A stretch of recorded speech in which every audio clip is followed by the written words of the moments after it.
There is an animal that can pour its entire body through a gap barely wider than a coin. Nothing stops it. No bones, no rigid plates, just one small hard beak. Every predator in the ocean should have wiped it out by now. It has no armor, but that is not a failure. Its ancestors carried armored shells, and something in deep time made this line throw that protection away. Giving up a shell should have meant extinction. Instead, it built something stranger than armor. To understand why, we have to go to when its family wore its bones outside. Picture a coiled shell drifting through black water, glowing faintly under a beam of light, tentacles curling out from beneath it like something guarding a secret. That is not the octopus. That is its relative. That is what the octopus's family used to look like before everything changed. For a long time, people assumed the octopus is simple, a blob, a boneless accident, something evolution never quite finished. No shell, no skeleton, no obvious defense, just soft tissue drifting through open water, waiting to be eaten. It looks like the ocean's unfinished draft, a creature that missed out on the armor every sensible animal should have. That picture is wrong, and it is wrong in a very specific way. The octopus is not an animal that failed to build a shell. It is an animal whose ancestors already had one, wore it successfully for an enormous stretch of time, and then, somewhere in deep ocean history, abandoned it. Not lost by accident, not stripped away by a single predator, given up. And once you understand that the shell was there first, the entire story changes. This is not a creature that never got armor. This is a creature that had armor and walked away from it. Think about how strange that actually is. Animals do not usually choose vulnerability. Every other soft, edible thing in the ocean spends its evolutionary history trying to get harder, spinnier, faster, or better hidden. Nothing volunteers to become more exposed. And yet, somewhere in the deep timeline of this lineage, that is exactly what happened. Not an animal drifting through millions of years unarmed and unbothered, but an animal actively dismantling the one thing that had kept its relatives alive for that long. To see what was given up, look at the Nautilus. It still exists today, drifting through deep water on the edges of reefs, and it still carries the design the octopus's ancestors once had. A hard, coiled shell wraps around its body, chambered like a spiral staircase, each compartment sealed off from the last. The animal lives in the outermost chamber, the newest room in a shell it has been building its entire life. Behind it, sealed and empty, are all the older rooms it has already outgrown. Watch a nautilus move, and you can see immediately why that design worked for so long. When something threatens it, it does not have to fight. It does not have to flee. It simply pulls itself backward into the shell, and the opening seals shut behind a hardened flap. What is left facing the predator is not soft, vulnerable tissue. It is stone, a locked door built out of the animal's own body. That is the inheritance the octopus comes from. Somewhere back along the same evolutionary branch, the ancestors of octopuses, squids, and cuttlefish all carried something like this. Not necessarily identical, not necessarily coiled in exactly the same way, but armored, external, hard. For an enormous span of time, the safest way to be a soft-bodied animal in the ocean was to build a fortress and live inside it. The fossil record backs this up in broad strokes, even where the fine details stay blurry. Ancient seas were once full of shelled relatives of the octopus, some coiled, some straight, some shaped like slender cones. Their remains show up again and again in layers of ancient rock, evidence of a body plan that worked, spread, and diversified for a very long time. Whatever the exact sequence of species and branches looked like, one thing is consistent. The shell was not rare. It was the default. It was the family plan. Picture the family tree the way a scientist might sketch it on a whiteboard. At the base, a shelled ancestor, unremarkable, and successful. From that base, branch after branch fans outward, and for a long stretch, almost every branch keeps some version of the shell. Some branches straighten it into a long cone. Some coil it tighter. Some shrink it down and tuck it inside the body, where it stiffens into an internal support rather than an outer wall. The Nautilus branch barely changes it at all, which is part of why the Nautilus still looks, today, like a visitor from a much older ocean. And then, near the top of that diagram, one branch does something none of the others do. The line leading to the octopus does not shrink the shell, or internalize it, or reshape it. It erases it. Follow that branch far enough, and the shell simply stops appearing at all, replaced by nothing but soft tissue and a single hard beak. On a chart built entirely out of variations on the same theme, that branch is the one blank space, and it is impossible to look at without asking what happened there. And that is what makes the octopus strange, once you actually understand where it came from.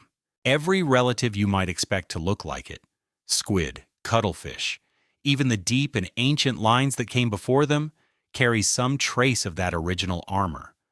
Whether it is a hardened internal remnant tucked beneath the skin, a stiffened structure that still helps with buoyancy or support, or, in the Nautilus, the entire coiled shell out in the open, unmistakable and complete. The octopus is the one branch on this family tree that let go of all of it. No internal plate, no stiffened remnant, nothing hard left at all, except the small, sharp beak buried at the center of its arms. Everything else the octopus's relatives kept, in some partial or hidden form, the octopus threw away completely. That is the part people miss when they call it a simple animal. Simplicity would mean it never developed a shell in the first place, never built the tools its relatives were using, never had the option. But it did have the option. Its ancestors used that option for a very long time, and it worked. The octopus is not the family member who failed to catch up. It is the family member who had the armor everyone else still relies on, and deliberately let it go. That should unsettle you a little, because animals do not usually give up working defenses. Evolution is not sentimental, but it is also not reckless. A trait that keeps an animal alive tends to stick around, generation after generation, because every version of that animal without the trait gets removed from the gene pool first. For the octopus's ancestors to drop a shell that had clearly been protecting them for an immense stretch of time, something about the cost of keeping it must have started to outweigh the benefit of having it. Something changed. And whatever that something was, it was serious enough to make total vulnerability look like a better bet than armor. That is the real mystery sitting underneath this story. Not, why doesn't the octopus have a shell? As if the absence were the whole question. The real question is why an animal whose entire lineage had relied on hard external protection would eventually end up better off without any protection at all. What kind of pressure makes total exposure the safer option?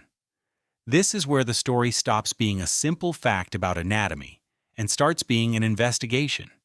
Because nothing about giving up a shell looks, on the surface, like a good decision. A shell stops teeth.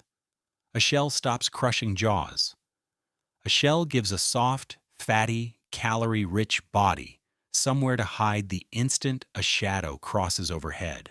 Remove that, and you are left with exactly the kind of animal every predator in the ocean is built to find and swallow whole. So whatever forced this change, it was not a small inconvenience. It had to be a threat serious enough to make the alternative, no armor at all, look like the better bet. Before we can answer that, there is something else worth understanding first, something most people never think about when they picture a shell. A shell is not only a wall keeping teeth out. Look again at the Nautilus, drifting motionless in open water without visibly swimming, without straining, without expending much effort at all to stay exactly where it wants to be in the water column. That stillness is not free. It is not an accident of body shape. It comes from something built directly into the architecture of the shell itself, a function most people never notice because they are too busy looking at the shell as a fortress. The octopus's ancestors were not just carrying armor, they were carrying a machine hidden inside that spiral that let them hover in the water almost without moving. Whatever it cost the octopus to give up protection, it also cost something else, something that shaped how every soft-bodied descendant afterward would have to move, hunt, and survive in open water. And that second loss is where the real weight of this decision starts to become clear. Cut a nautilus shell in half, the way museum displays sometimes do, and you find something that looks less like armor and more like machinery. Not one solid chamber, but many stacked in a spiral, each one sealed off from the next by a thin wall. It looks for a moment like the inside of some strange architectural model, rooms within rooms, smaller and smaller as the spiral tightens toward the center. That structure is not there for decoration, and it is not there for strength. It has a job most people never learn about, because most people only ever see the outside of the shell and assume they already understand it. The outside tells you the shell keeps things out. The inside tells you the shell was also keeping the animal up. Here is the problem every soft-bodied animal in open water eventually runs into. Water is heavy, and flesh is denser than the water around it. Left alone, a soft body sinks. Not dramatically, not all at once, but constantly, the same way a stone settles toward the bottom of a pond even after the splash is gone. For an animal that needs to hover in the water column, hunt at a chosen depth, or simply not spend its entire life falling, that constant downward pull is a problem that never goes away. You either fight it every second with muscle and movement, burning energy the whole time, or you find another way to cancel it out. The Nautilus found another way, and it is built directly into that spiral of chambers. Each of those sealed compartments is not filled with living tissue. It holds a mixture of gas and fluid, and the animal can adjust the ratio between them, chamber by chamber, shifting exactly how much of the shell is buoyant and how much is not. Add more gas, and the whole animal becomes lighter, rising without a single muscle contraction. Let fluid back in, and it sinks, just as passively. The shell is not just a wall, it is a set of internal balloons, precisely tuned, that let the animal hang motionless in open water at almost any depth it chooses, without paying for that position with muscle, oxygen, or effort. Picture what that actually looks like from the outside. A human diver, suspended at depth, has to fight constantly to stay still. Fins working, lungs adjusting, attention locked on not drifting up or down. A nautilus does none of that. It simply sits in the water at whatever depth it has dialed itself to, as still as an object resting on an invisible shelf. That is not talent, that is not grace. That is a fluid and gas system doing math the animal never has to think about, chamber by chamber, so the muscles can stay off entirely. That is why a nautilus can drift the way it does, hanging in black water with no visible strain, no beating fins, no urgency. It is not relaxed because it has nothing to fear. It is relaxed because staying exactly where it is costs it almost nothing. The shell is doing the work that for every other soft-bodied animal in the ocean has to be done by muscle, over and over. For every second it stays alive. Now go back to the moment the octopus's ancestors started losing that shell. It is tempting to think of that loss in a single category. Protection gone. Vulnerability begins. But that framing misses half of what actually happened. The shell was never doing one job. It was doing two, stacked on top of each other inside the same structure. It was keeping teeth out. And at the same time, it was keeping the animal weightless. Losing the shell did not mean giving up one advantage. It meant giving up two in the same moment. with no obvious replacement for either. Think about what that actually means for a body in open water. Without the shell's chambers, there is no more built-in lift. Every bit of buoyancy that used to come for free now has to come from somewhere else. And if nothing else takes over that role, the default condition of a soft, shell-less body in seawater is simple. It sinks. Constantly. Predictably. The animal cannot simply exist in the water column the way its shelled ancestors could. It has to actively hold its position, which means it has to move, which means it has to spend energy on something that used to be automatic. That is a strange kind of cost, because it is invisible in a way that missing armor is not. Losing a shell as protection is easy to picture. You can imagine teeth closing on soft tissue that used to be behind a wall.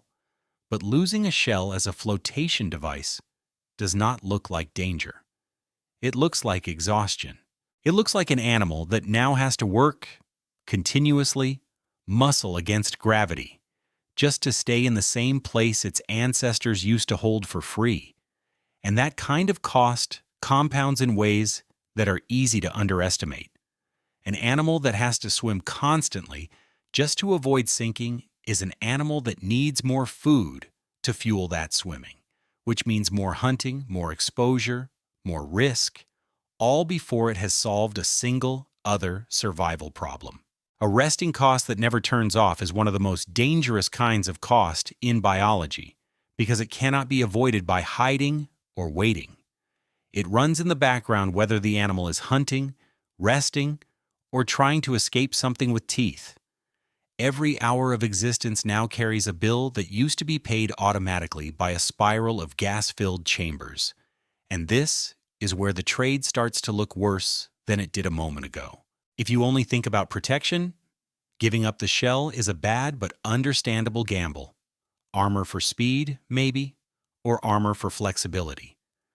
But once you add the buoyancy loss on top of that, the gamble looks close to reckless. This is not an animal trading one advantage for another. This is an animal giving up two advantages at once, with nothing yet in place to replace either of them. No armor, no free ride through the water column.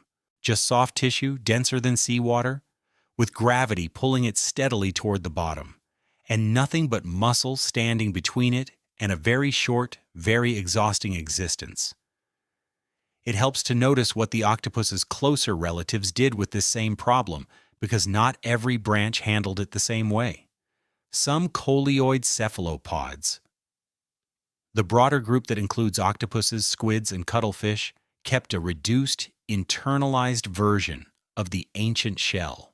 In cuttlefish, that internal structure still functions partly as a buoyancy tool, riddled with tiny chambers that can be adjusted to help the animal hover.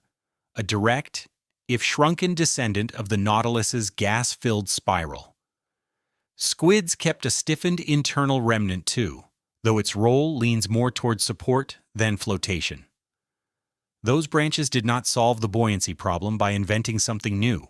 They solved it by keeping a smaller, internal piece of the old solution. The octopus's lineage did not do that. It let go of the internal remnant along with everything else, keeping nothing stiff, nothing chambered, nothing built for passive lift, which means whatever solution eventually let it survive in open water had to come from somewhere else entirely. Not a smaller version of the old machine, but something built from scratch, using nothing but soft tissue and behavior. That detail matters more than it seems to at first. It means the octopus did not simply lose the least important use of its shell while quietly keeping the more useful one, the way its relatives did.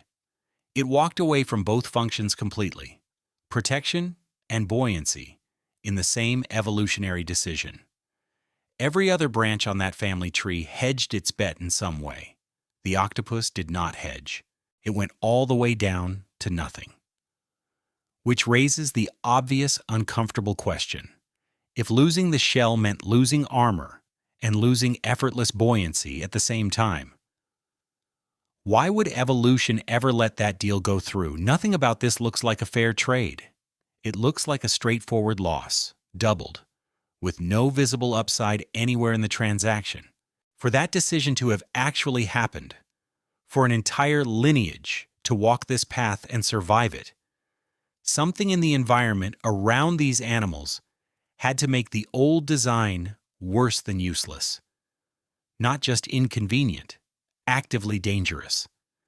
Dangerous enough that even losing armor and losing buoyancy at the same time started to look like the safer bet. That is not a small claim, and it should not be treated like one.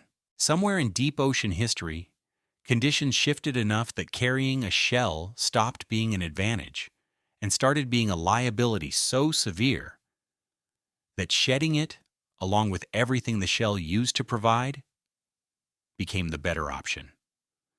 To understand what could possibly do that to an animal, we have to look at what was actually swimming through those ancient waters and why armor, for the first time, stopped being the safest thing a soft body could carry.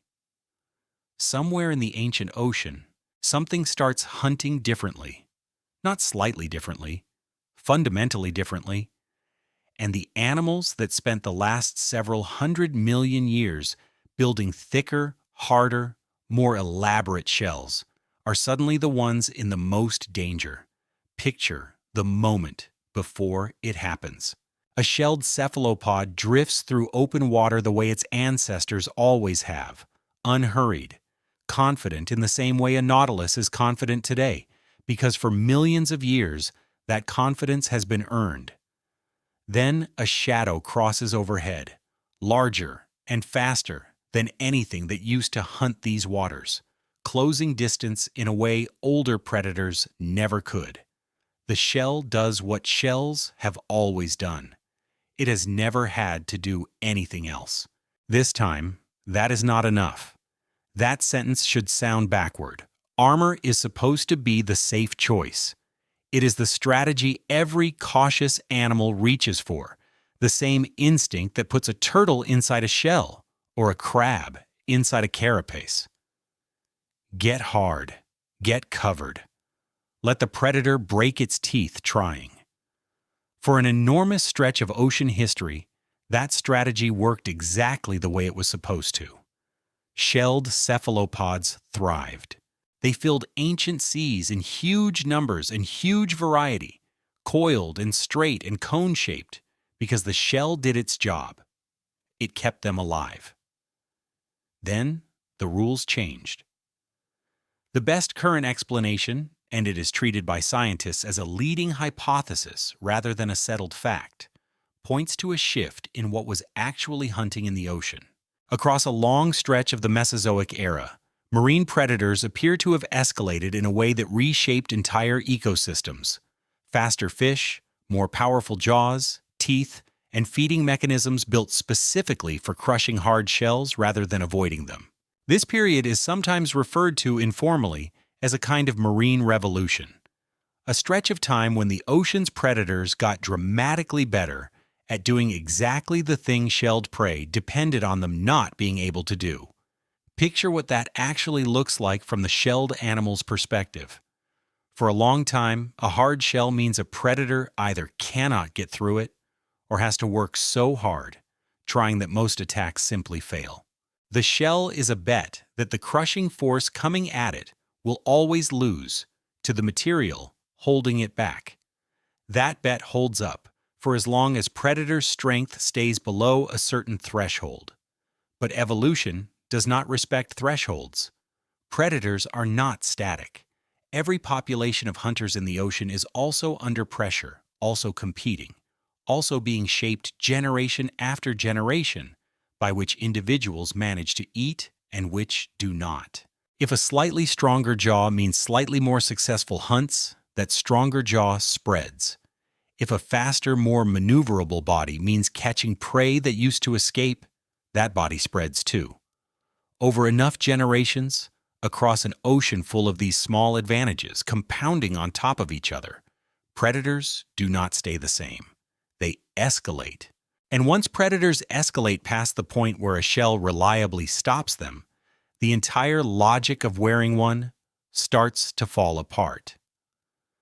This is where the second problem shows up, and it is arguably worse than the first. It is not just that shells stopped being unbreakable. It is that shells came with an unavoidable cost that used to be worth paying, and stopped being worth it the moment speed became the difference between surviving and not. A structure built for one kind of ocean does not automatically adjust itself for a different one. A shell is heavy. A shell is rigid. A shell has to be dragged through the water, and no matter how well designed the animal's buoyancy system inside that shell might be, the overall structure is still bulkier, still less maneuverable than a body with nothing hard weighing it down. In a slower ocean, against slower predators, that trade-off barely matters. You do not need to be fast if nothing chasing you is fast either. Armor and modest speed can coexist just fine when the threats around you are equally modest. But once predators start hunting with speed and precision, built specifically to close distance and crush resistant prey, that same armor becomes a liability in a completely different way. It is not just that the shell might eventually crack under a strong enough bite. It is that carrying the shell in the first place slows the animal down long before the bite ever lands. A predator that is fast enough does not need to outpower the shell. It only needs to be fast enough to catch the slow, heavy animal wearing it, and then take its time. The contest is decided before the jaws even close. This is the moment where the safest design in the ocean quietly becomes the most exposed one. Not because the shell got weaker, not because its structure changed, because the entire ocean around it changed faster than the shell could keep up with. And being armored and slow, in a world suddenly full of fast, crushing predators, is worse than being unarmored and fast enough to never get caught in the first place. Fossil evidence hints at this shift in indirect but telling ways.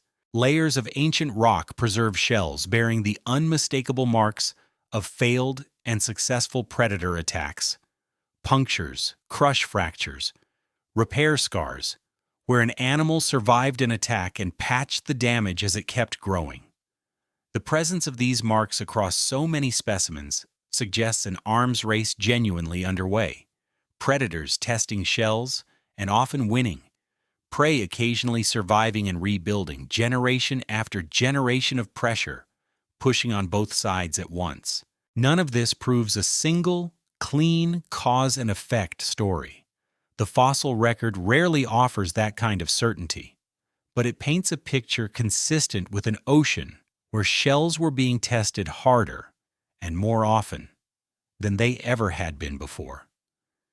Imagine holding one of those damaged shells up to the light.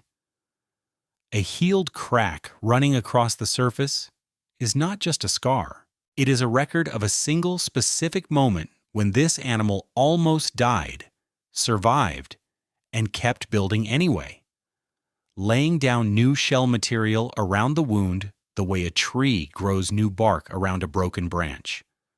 Multiply that one shell by the thousands, preserved in the same layers of rock, and what emerges is not a peaceful ocean, occasionally interrupted by violence. It is an environment where testing a shell's limits had become routine, where survival increasingly depended on details of shape, thickness, and shape of opening that earlier predators had never bothered to exploit. Somewhere inside that pressure, a different kind of answer starts to look better than a thicker shell. If speed is what actually keeps you alive, and armor is what makes you slow, then the logical endpoint is not a stronger shell. It is no shell at all. Strip away the weight, strip away the drag, and what is left is a body that can move faster, squeeze through smaller gaps, and rely on evasion instead of resistance. Not a better fortress? No fortress. That reframes everything from the last two chapters. The shell was not simply outgrown or discarded out of convenience. It became, for at least one branch of this family, a genuine liability. A structure that used to guarantee survival and started guaranteeing exactly the opposite, the moment the ocean's predators changed the terms of the fight. Keeping the shell under those new conditions did not mean staying safe. It meant staying slow, staying heavy, and staying exactly the kind of target a fast, hard-jawed predator was now built to find. Once you see it from that angle, giving up the shell stops looking like recklessness and starts looking like the only version of this animal that could have survived what was coming. The branch that clung to armor kept something that no longer worked the way it used to. The branch that let it go was betting everything on a different kind of defense, one that did not yet fully exist. And that is exactly where the real problem begins. Deciding to abandon a shell because it has become a liability is one thing. Actually surviving the transition is another. The moment that shell disappears, the animal is not simply lighter and faster. It is completely exposed. No plate, no wall, no crushing resistant barrier standing between its entire soft body and every predator now perfectly equipped to find it. Speed alone does not explain how an animal with nothing hard left on its body, except one small beak, manages to survive in an ocean built to punish exactly that kind of vulnerability. Something else had to be built, and fast, to fill the space the shell left behind. And what fills that space turns out to be one of the strangest tricks in the entire ocean. There is a moment captured again and again by anyone who has watched an octopus up close that looks less like biology and more like a magic trick. An animal the size of a dinner plate approaches a crack in a rock, barely wide enough to slide a coin through. It does not slow down. It does not search for another way around. It simply begins to pour itself through the gap, one section of its body narrowing and elongating and flowing into the opening, while the rest of it is still fully formed on the other side. Within seconds, an animal that should be far too large for that space is entirely somewhere else, reassembled on the far side as if nothing unusual just happened. That image is the answer to the question the last chapter left open. Once the shell was gone, as the shell was gone, the octopus's ancestors were not simply exposed. They were free, in a way nothing wearing a shell had ever been free. And the first and most immediate use of that freedom was escape through spaces no armored animal could ever follow into. To understand why this works, you have to let go of the assumption most people carry into it. We tend to think of soft as the opposite of strong, the weaker option, the thing that loses when it meets something hard. That instinct comes from a world built around rigid frames, bones, shells, exoskeletons, all the ways that other animals achieve strength through stiffness. An octopus breaks that assumption completely because its body is not built around a frame at all. It is built around the near total absence of one. Strip away the ancestral shell, and there is almost nothing rigid left anywhere in the animal.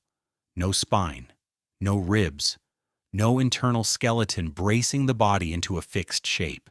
The only hard structure remaining is a small, sharp beak, tucked at the center where all 8 arms meet, used for biting through the shells of prey.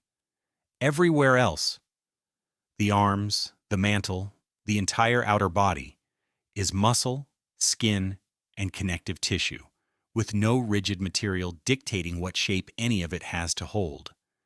That single fact changes everything about what the body can do. A rigid skeleton is useful because it resists deformation. It holds bones in a fixed relationship to each other, so muscles have something firm to pull against. But that same rigidity comes with a hard limit. A skeleton can only pass through a space as narrow as its widest fixed point.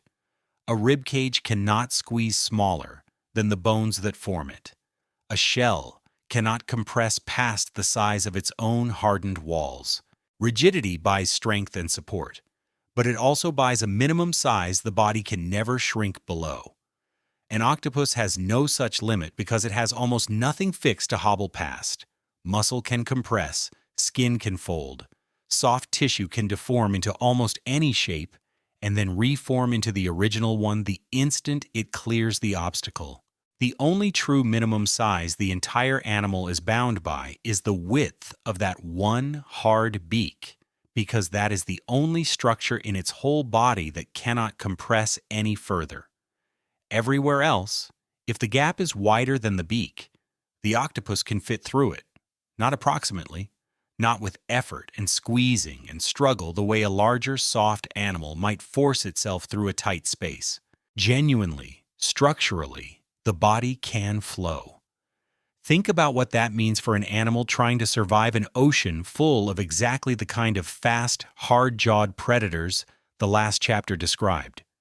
A predator built for speed and crushing force is still, fundamentally, a rigid-bodied animal, shaped by its own skeleton or armor into a fixed form with a fixed minimum size. It can chase, it can strike, it can apply tremendous force in a straight, direct attack. What it generally cannot do is follow its prey into a crevice a fraction of its own body width, because its own rigid structure stops it exactly the way a shell would have stopped a soft-bodied ancestor a few chapters ago. The predator that has escalated past every physical defense the ocean can offer still cannot escalate past a gap that is simply too narrow for a rigid body to enter. That is the real function of softness here, and it is easy to underestimate if you only think of soft as unprotected. An octopus without a shell is not an animal standing in open water, unarmored and waiting to be caught. It is an animal that has converted the entire ocean floor, every crack, every crevice, every gap between rocks, every abandoned shell too narrow for anything else to enter, into potential shelter. The moment danger appears, the octopus does not need to outrun it. It needs a hole. And in a rocky, structured ocean floor, holes small enough to save an octopus and far too small for almost anything hunting it are everywhere. This reframes the entire trade from the earlier chapters. Losing the shell did not just remove a liability, it unlocked a form of access to the environment that armored, rigid-bodied animals simply do not have. A shelled ancestor could retreat into its own shell, but that shell had a fixed size, fixed by its own construction, and once a predator was strong enough to breach or simply outpace it, there was nowhere further to retreat to. An octopus, with no fixed size at all beyond its beak, can retreat into structures that are not even part of its own body. The reef itself becomes an extension of its defenses. Every gap a potential fortress with walls it did not have to grow or carry. There is a genuine strangeness to watching this happen that goes beyond simple flexibility. Octopuses have been documented squeezing through openings that seem, by any reasonable visual estimate, impossibly small for the animal attempting it. Gaps that look more suited to something the size of a fist than something the size of a body, 20 or 30 times larger, once fully extended. The limiting factor is never the softness of the tissue. It is always, specifically, that one hard beak, the single non-negotiable measurement the rest of the body has to accommodate. Watch it happen closely enough and you can see the arms lead the way first, feeling into the gap, testing its exact width before the rest of the body commits. Then the mantle, the bulkiest part of the animal, folds and narrows and threads through last, the way a fist might follow a hand through a narrow rail. There is no panic in it, no visible struggle. It looks less like an animal escaping and more like water finding the shape of whatever container it has been poured into. And that detail matters more than it first appears to. The one piece of hard material the octopus's ancestors kept, out of everything a shelled cephalopod once carried, was not kept for protection. It was kept as a tool, a cutting, crushing instrument used to break into the shells and exoskeletons of prey, not to shield the animal that carries it. Every other hard structure in the ancestral body plan was discarded. This one stayed, not because it defends the octopus, but because the octopus still needs something hard to get through the defenses other animals still carry. The last remaining piece of armor in the entire body has been repurposed into a weapon that is worth sitting with for a moment, because it captures something essential about what this whole lineage actually did. It did not simply lose its armor and become vulnerable. It converted armor into freedom of movement, and it converted the one unavoidable hard structure it could not eliminate into an offensive tool instead of a defensive one. Nothing about that outcome was guaranteed. It could just as easily have gone the other way, producing an animal too fragile and too exposed to survive the very predators that had made the shell obsolete in the first place. Instead, it produced something that can disappear into a gap the width of a coin, while an armored predator watches from the outside, unable to follow. But freedom to hide is not the same as freedom to disappear. And there is a problem with this solution that becomes obvious the moment the octopus is not tucked inside a crack in the rock. Most of an octopus's life is not spent hiding in crevices. It has to hunt. It has to move across open sand, open reef, open water, in plain sight of exactly the predators this whole chapter has been describing. Being able to squeeze into a gap when danger is already close is a last resort, not a full-time strategy. Somewhere out in that open water, unable to hide behind rock or retreat into a shell, the octopus needs a different kind of defense entirely. One that works before a predator ever gets close enough to force a retreat. One that keeps the animal from being noticed at all. Watch an octopus settle onto a patch of mottled reef, and for a moment there is nothing unusual happening. Then, in less time than it takes to blink, the animal is gone. Not hidden behind something. Not tucked into a crevice. Simply gone, its outline dissolved into the exact color, pattern, and texture of the rock beneath it. So completely that a camera tracking it a second earlier can lose it entirely on the very next frame. No shell folded shut. No retreat into a hole. The octopus is still sitting in the open, in plain view, and it has vanished anyway.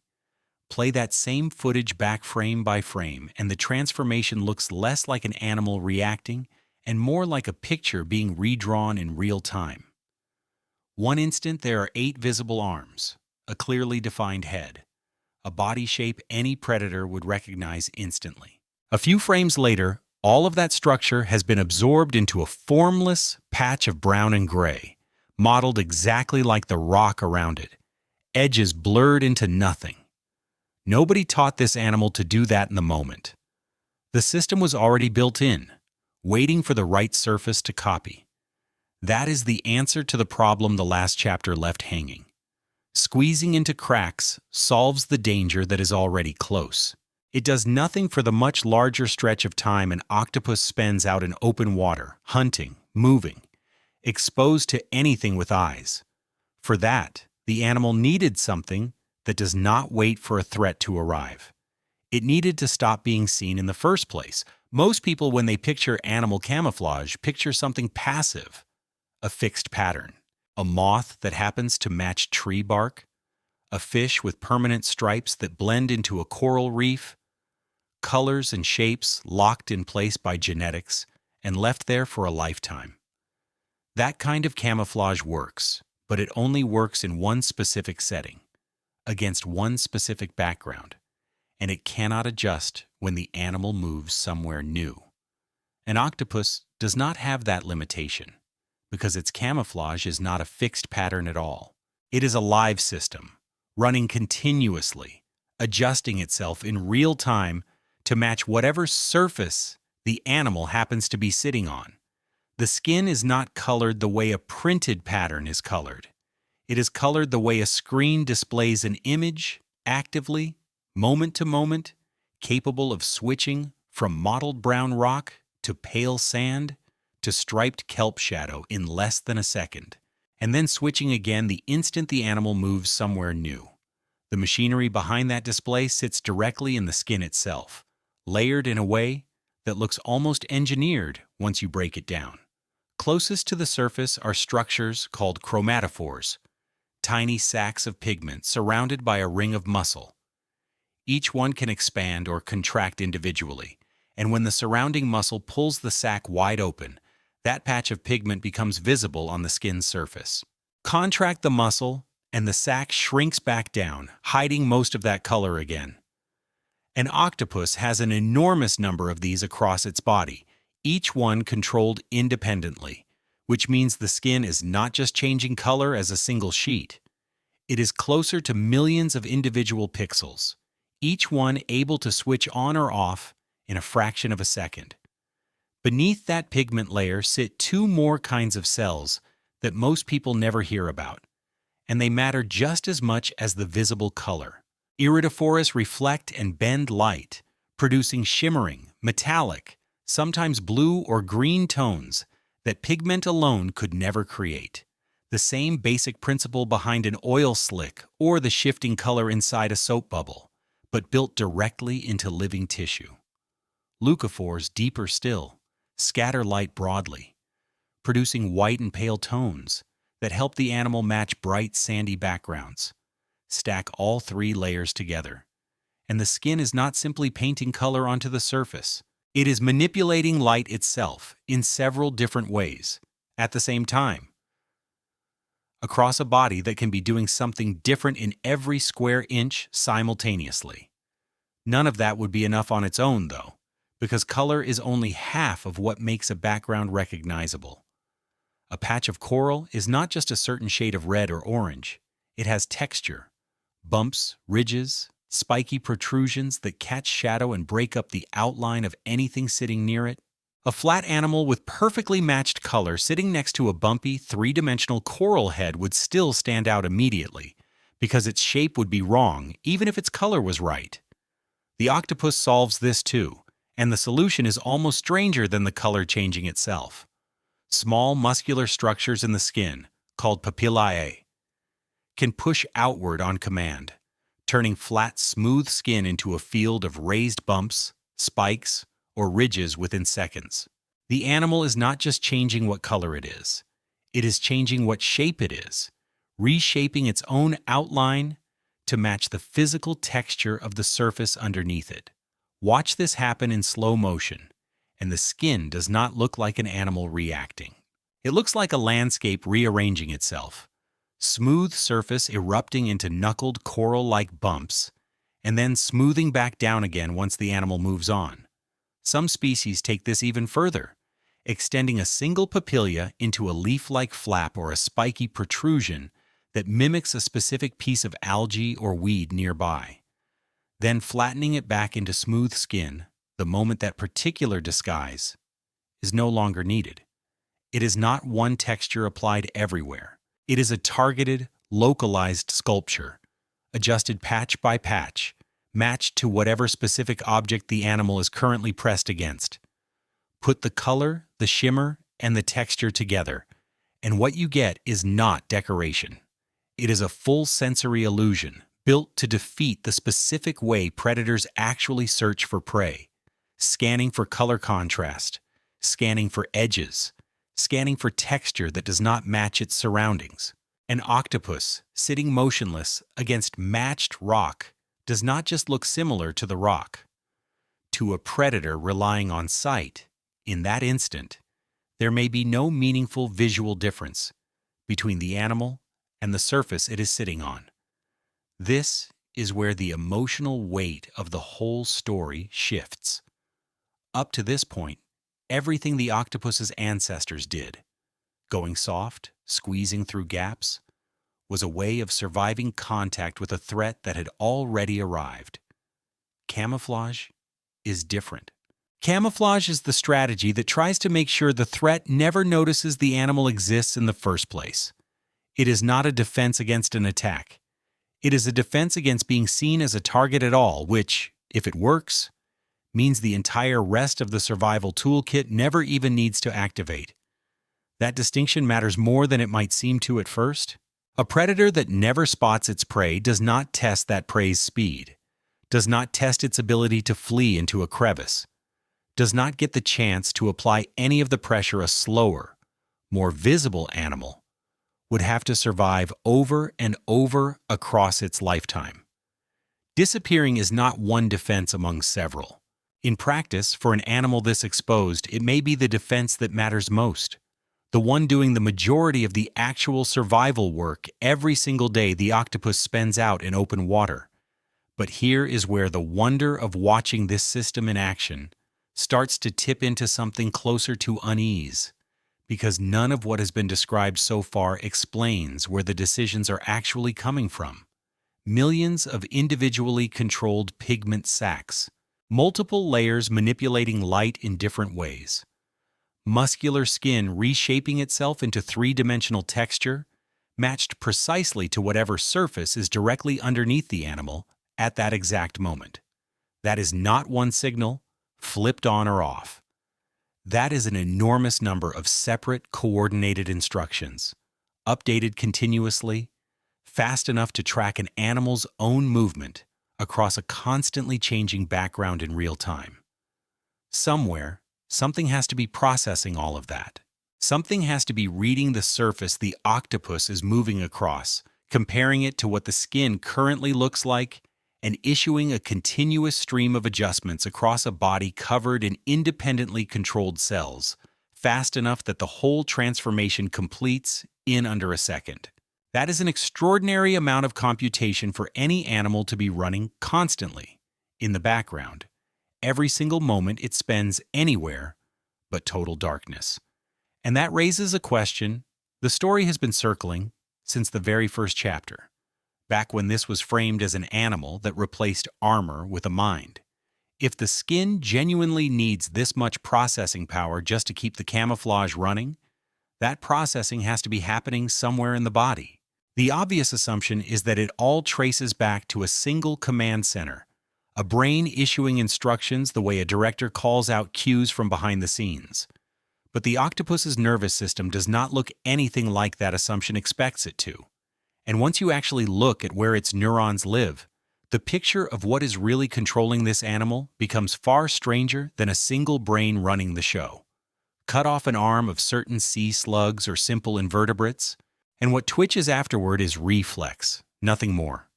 A nerve firing out its last signal before it goes still. Now watch a severed octopus arm, something that has occasionally been documented in research settings. And the behavior looks disturbingly different. The arm does not just twitch, it curls, it probes, it can reach toward a piece of food and attempt to draw it toward a mouth that is no longer attached to it. Whatever is happening inside that arm, it is not a dying reflex. It is behavior. And behavior implies something most people never expect to find outside of a skull. Sit with that image for a second. A piece of tissue, no longer part of the animal that grew it, no longer connected to whatever we would normally call its brain, still gathering information from its surroundings, and still generating a response that looks purposeful. In almost any other animal, that would be impossible, because in almost any other animal, the part that does the deciding and the part that does the moving are in two very different places, and severing the connection between them ends the conversation completely. That single fact forces a complete rethink of where the octopus's mind actually lives. The natural assumption, built into how we think about almost every animal we know, is that intelligence lives in one place. A brain, centralized, tucked safely behind bone or shell, sending instructions outward to a body that mostly just carries them out. That is how vertebrate nervous systems work. It is how human nervous systems work.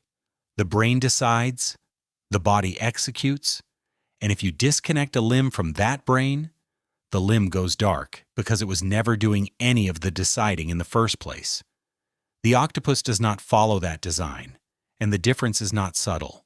Scientific estimates place the total number of neurons in an octopus's nervous system somewhere in the range of several 100 million, genuinely substantial for an invertebrate, closer to the neuron count of some small vertebrates than to anything else without a backbone. But the more important detail is not the total number. It is where those neurons actually sit. The majority of them are not packed into the central brain at all. They are distributed out along the arms, embedded directly into the tissue of each limb, in numbers that in some estimates rival or exceed what sits in the central brain itself. Think about what that structurally means. In a human body, the brain issues a command, and a nerve signal travels down the arm to make a finger move. A one-way relay from decision maker to executor. In an octopus, each arm carries its own dense cluster of neurons, capable of processing sensory information and generating movement with only loose oversight from the central brain, rather than a constant stream of moment-to-moment instructions. The arm is not simply a cable carrying commands outward. It is closer to a semi-independent processing unit, capable of handling a meaningful share of its own decision-making locally, without waiting for approval from the center every single time. This is where the severed arm behavior stops being a strange curiosity and starts making structural sense. An arm that curls toward food after being separated from the body is not malfunctioning. It is doing, in isolation, something closer to what it does normally, processing sensory input and initiating a response using neurons that were never solely dependent on the central brain to begin with.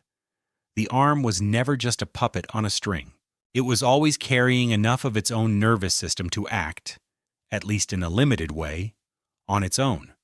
Layer onto this the fact that each arm is covered, along its entire length, in hundreds of independently controlled suckers, and the picture becomes even stranger.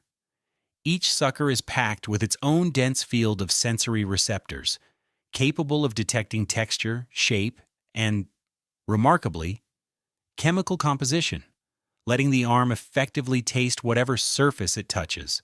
An octopus exploring a crevice with a single arm is not just feeling around blindly.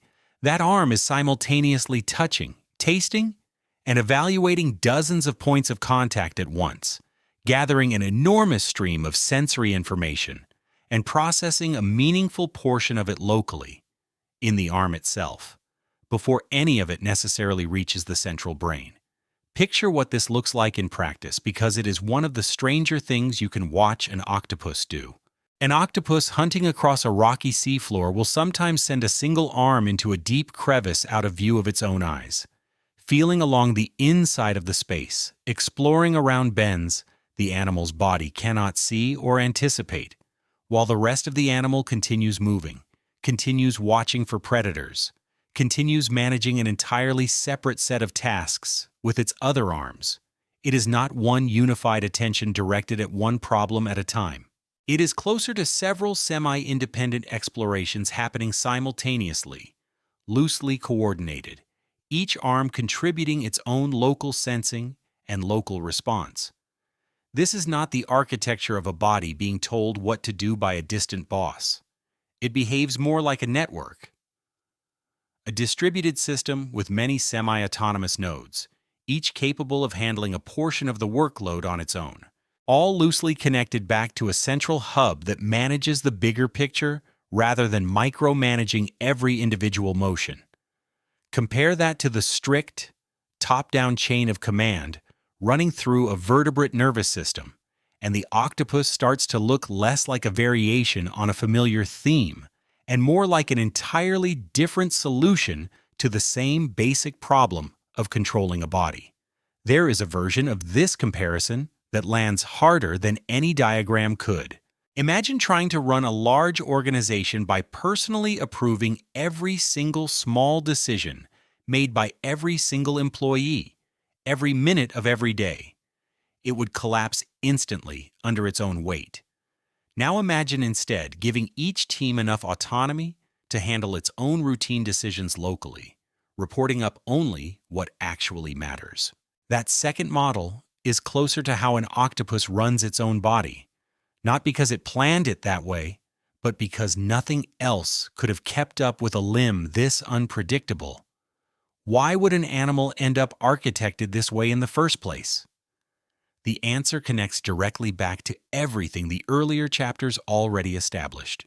A vertebrate body has a fixed, predictable shape, hinged joints moving in fixed, predictable ways, which makes centralized control efficient.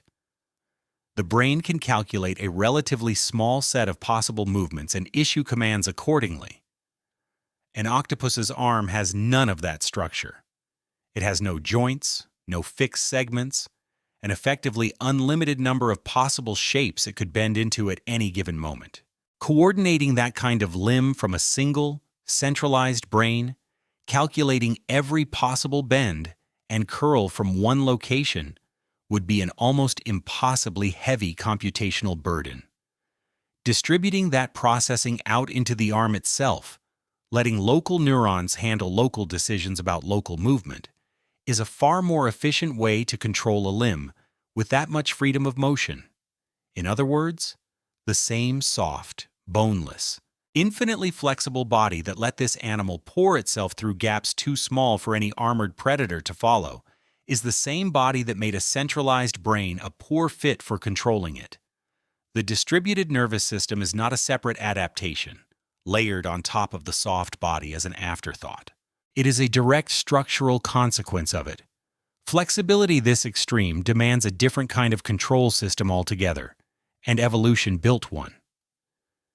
This is the first real evidence for the claim sitting at the center of this entire story, that shedding the shell did not just leave the octopus soft and camouflaged. It left the octopus with a body so unconventional that surviving in it required rebuilding the very architecture of thought. Not a slightly modified version of a normal animal brain, something structurally different, spread across 8 semi-independent limbs, each one capable of sensing, tasting, and reacting largely on its own. And that raises an immediate, unavoidable next question. If a single disconnected arm can process information and initiate its own behavior, what is the whole animal, all 8 arms, and the central brain working together, actually capable of? Sensing and reacting locally is one thing, but real intelligence requires more than reflexive local response.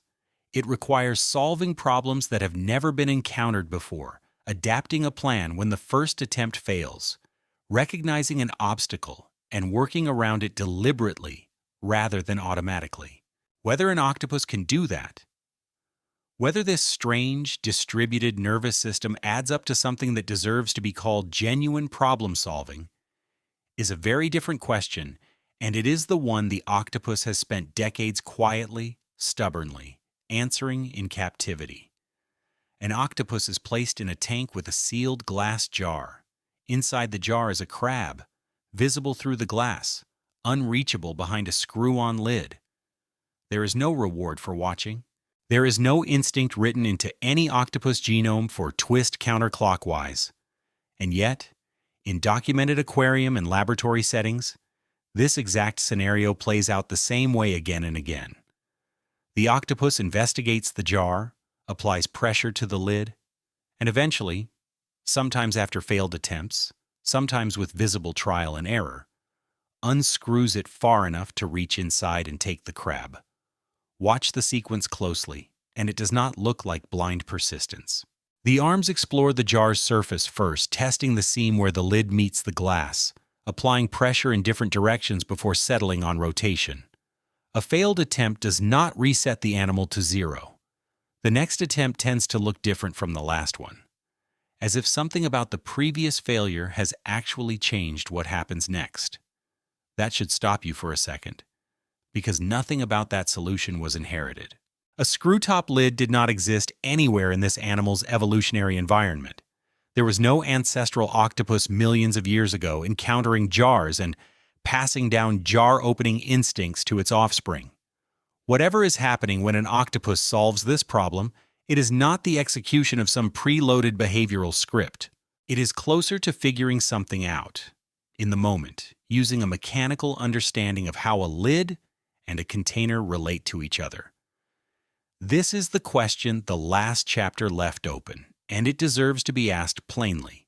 Is this genuine reasoning, the kind of flexible, on-the-spot problem-solving we associate with intelligence, or is it something that only looks that way from the outside?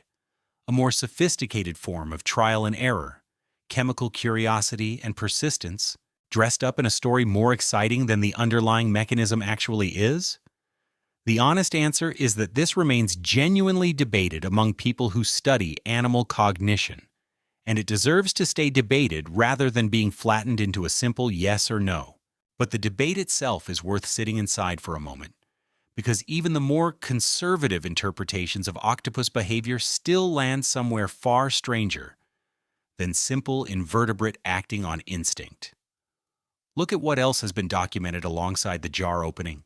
Octopuses in captivity have repeatedly found ways out of enclosures that seem, on paper, completely secure. Squeezing through gaps in tank lids, navigating across dry surfaces outside the water for short stretches, in some well-known cases making their way into drainage pipes and turning up somewhere else in a research facility entirely. None of these are single, one-off flukes. They recur in different individuals, in different facilities, often enough that researchers working with octopuses now build enclosures specifically designed around the assumption that the animal inside will actively search for a way out. That detail matters more than it first appears to. Actively searching for a way out is not simply reacting to visible danger. It requires the animal to treat its current situation as unacceptable, even when nothing threatening is happening in front of it right now, and to keep testing different physical approaches to a problem, a lid, a gap, a seam, until one of them works. That is closer to persistent goal-directed behavior than to a fixed defensive reflex triggered by an immediate stimulus. Then there is the behavior that gets the most attention outside of scientific circles, and the one this docuseries' own promise leans on most directly: an octopus gathering coconut shell halves or discarded mollusk shells, carrying them tucked beneath its body while it moves across open sand, and assembling them later into a makeshift shelter when a threat appears or when none is around at all. Watched on camera, it looks unmistakably deliberate. The animal is not stumbling onto shelter by accident. It appears to be collecting materials in one moment specifically for use in a different moment. Later, somewhere else. Picture the walk itself, because it is almost comic in how unnatural it looks. An octopus normally flows across the seafloor, boneless and fluid. Carrying two shell halves stacked beneath its body, it instead moves stiffly, awkwardly, on the tips of a few arms, holding the rest of its body clear of the sand like someone hurrying across a room, balancing something breakable. That change in gait alone, the fact that a soft, flexible animal will voluntarily trade its normal fluid movement for something slower and more vulnerable, is a strong signal that whatever it is doing with those shells matters enough to be worth the risk. Here is where the science asks for real caution, and where an honest account of this story has to slow down rather than rush to the exciting conclusion. Whether this counts as genuine tool use, object manipulation carried out with future planning in mind, the same category of behavior used to describe things like a crow bending a wire into a hook, is a question researchers continue to debate. Some argue the behavior meets a meaningful definition of tool use precisely because the shells are carried before they are needed and assembled specifically for future protection. Others argue the underlying behavior may not require the animal to be planning ahead in any conscious sense, and caution against assuming a human-like motivation behind it just because the outcome looks purposeful to us. That disagreement is not a weakness in the story. It is the story. Even in its most careful, most conservative form, the behavior on display here is not simple instinct. An animal is manipulating loose objects from its environment, transporting them across distance, and using them later in a context different from where they were found. Whatever the correct technical label ends up being, that is a meaningfully complex behavior for any animal, let alone one with no shell, no fixed skeleton, and, as the last chapter established, no single centralized command post directing every decision. Put the jar opening, the enclosure escapes, and the shell carrying together, and a pattern starts to emerge that goes beyond any single behavior on its own. This is not an animal executing one clever trick. It is an animal repeatedly encountering a novel physical problem it has never specifically evolved to solve, and repeatedly finding some workable approach to it anyway, sometimes through what looks like persistence and trial and error, sometimes through what looks closer to genuine forward planning. Different problems, different solutions, but the same underlying flexibility running through all of them. That flexibility is worth pausing on, because it is a fundamentally different kind of survival tool than anything discussed so far in this story. A shell is a fixed defense.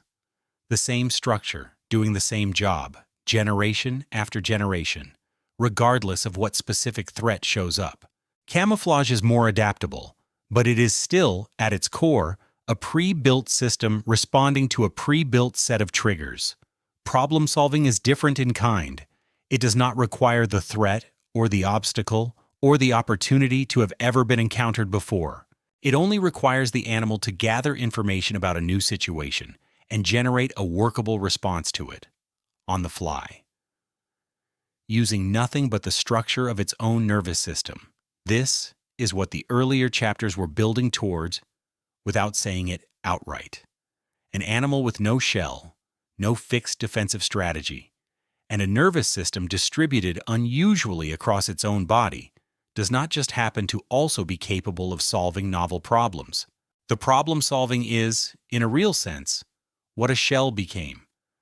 Where an ancestor with armor could rely on the same fixed defense against every threat it ever encountered, this animal has to actually work out, case by case, what a given situation requires. And it appears to be doing exactly that, well enough and often enough that researchers who work with these animals every day take it seriously as something closer to genuine cognition than to instinct. That should recalibrate the word this whole series has been circling since the very beginning. Smartest animal in the ocean is the kind of phrase that gets thrown around loosely, attached to almost any animal doing something mildly surprising on camera. What is actually being described here is narrower and, if anything, more remarkable.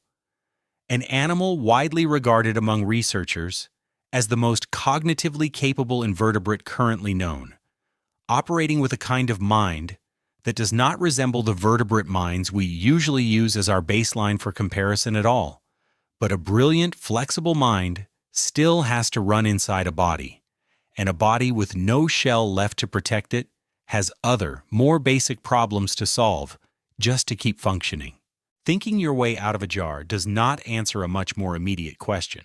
How does a boneless animal actually move fast, breathe efficiently, and survive physically in an ocean that is still, after everything, full of things trying to eat it? The mind may have replaced the shell as a defense, but the plumbing underneath that mind had to be rebuilt too, and what it turned into is stranger than almost anything covered so far. Prick the skin of an octopus, and what runs out is not red. It is blue, pale, and faintly metallic, almost artificial looking against the animal's own mottled skin. The kind of detail that looks like a special effect until you remember there is no camera trick involved. Under bright light, it can look almost translucent, more like liquid glass than blood. A strange enough sight on its own that early naturalists documenting cephalopods sometimes described it as if it belonged to something other than an animal at all.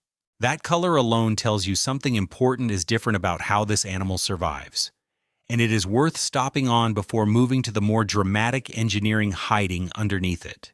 Human blood is red because it carries oxygen using a molecule built around iron called hemoglobin, packed inside red blood cells. Octopus blood carries oxygen differently, using a molecule called hemocyanin, built around copper instead of iron, dissolved directly into the fluid of the blood itself, rather than packaged into cells. Copper-based blood happens to run blue when oxygenated. For the same basic chemical reason, iron-based blood runs red. But the color is really just the visible symptom of a much bigger decision about how to keep a soft, shell-less body alive. Hemocyanin is, by most measures, a less efficient oxygen carrier than hemoglobin. It carries less oxygen per unit of blood, and it works best in colder water, where its oxygen-binding chemistry performs more reliably. That sounds on its face like a downgrade. But for an animal descended from ancestors adapted to cooler, sometimes lower oxygen ocean environments, hemocyanin is not a compromise. It is a fit, a chemistry tuned specifically for cold water conditions where an iron-based system might actually perform worse. Different problem, different tool, not a lesser one. Still, a less efficient oxygen carrier creates a genuine engineering problem for an animal that needs to move fast and think hard, both of which burn oxygen quickly. If each unit of blood is carrying less oxygen than it would in a vertebrate, something else has to make up the difference, or the animal simply runs out of fuel the moment it needs speed most. Exactly the moment, after everything the last several chapters have described, that this animal cannot afford to fail. The answer is not one heart working harder. It is 3 hearts working together, each with a different job. 2 of them are dedicated entirely to pushing blood through the gills, forcing it past the surfaces where oxygen is actually absorbed from the surrounding water, compensating directly for hemocyanin's lower efficiency by moving blood through the gills more aggressively than a single heart could manage on its own.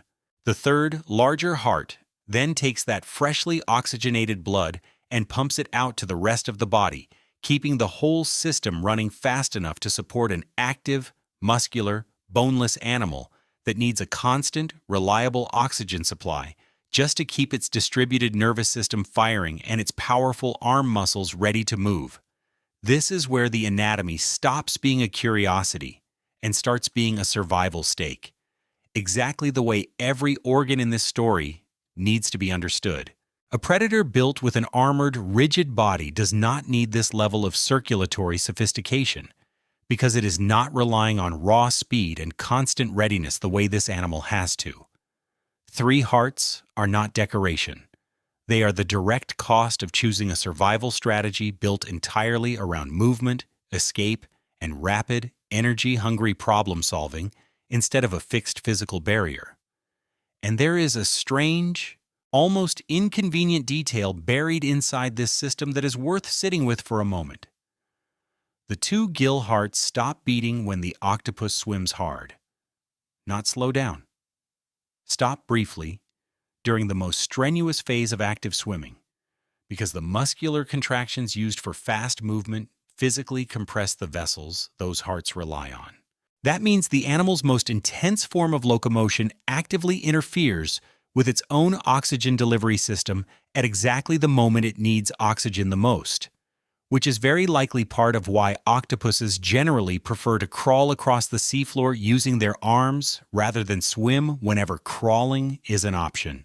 Swimming works, and works well in short bursts, but it comes with a genuine physiological cost that walking does not, built directly into the architecture of the circulatory system itself. That single detail reframes something that might otherwise look like laziness. An octopus is not slow or reluctant to swim because it lacks the ability. It is choosing, in effect, the movement strategy that does not fight against its own oxygen supply, favoring crawling as the default and reserving fast swimming for the moments when speed matters more than efficiency. Specifically, escape. And escape, when it does happen, is dramatic.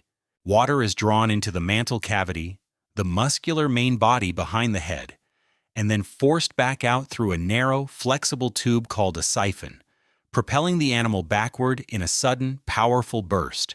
The same basic principle behind a rocket or a squeezed water balloon. It is not a smooth, sustained form of swimming.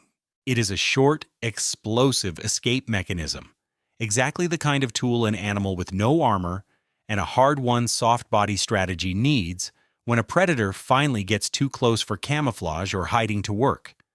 Picture the moment it actually happens. An octopus sitting motionless, perfectly matched to the rock behind it, suddenly recognized anyway. A shift in a predator's posture, a burst of speed closing distance too fast for camouflage, or a crevice to help. There is no wind-up, no hesitation. The mantle contracts hard, water blasts out through the siphon, and the animal is gone in a single violent motion, covering distance in an instant that would have taken several seconds of ordinary crawling. It is the physical embodiment of every earlier tool failing at once, and one last mechanical option firing to make up the difference. Paired with that burst of speed is one more tool that belongs in this same emergency category.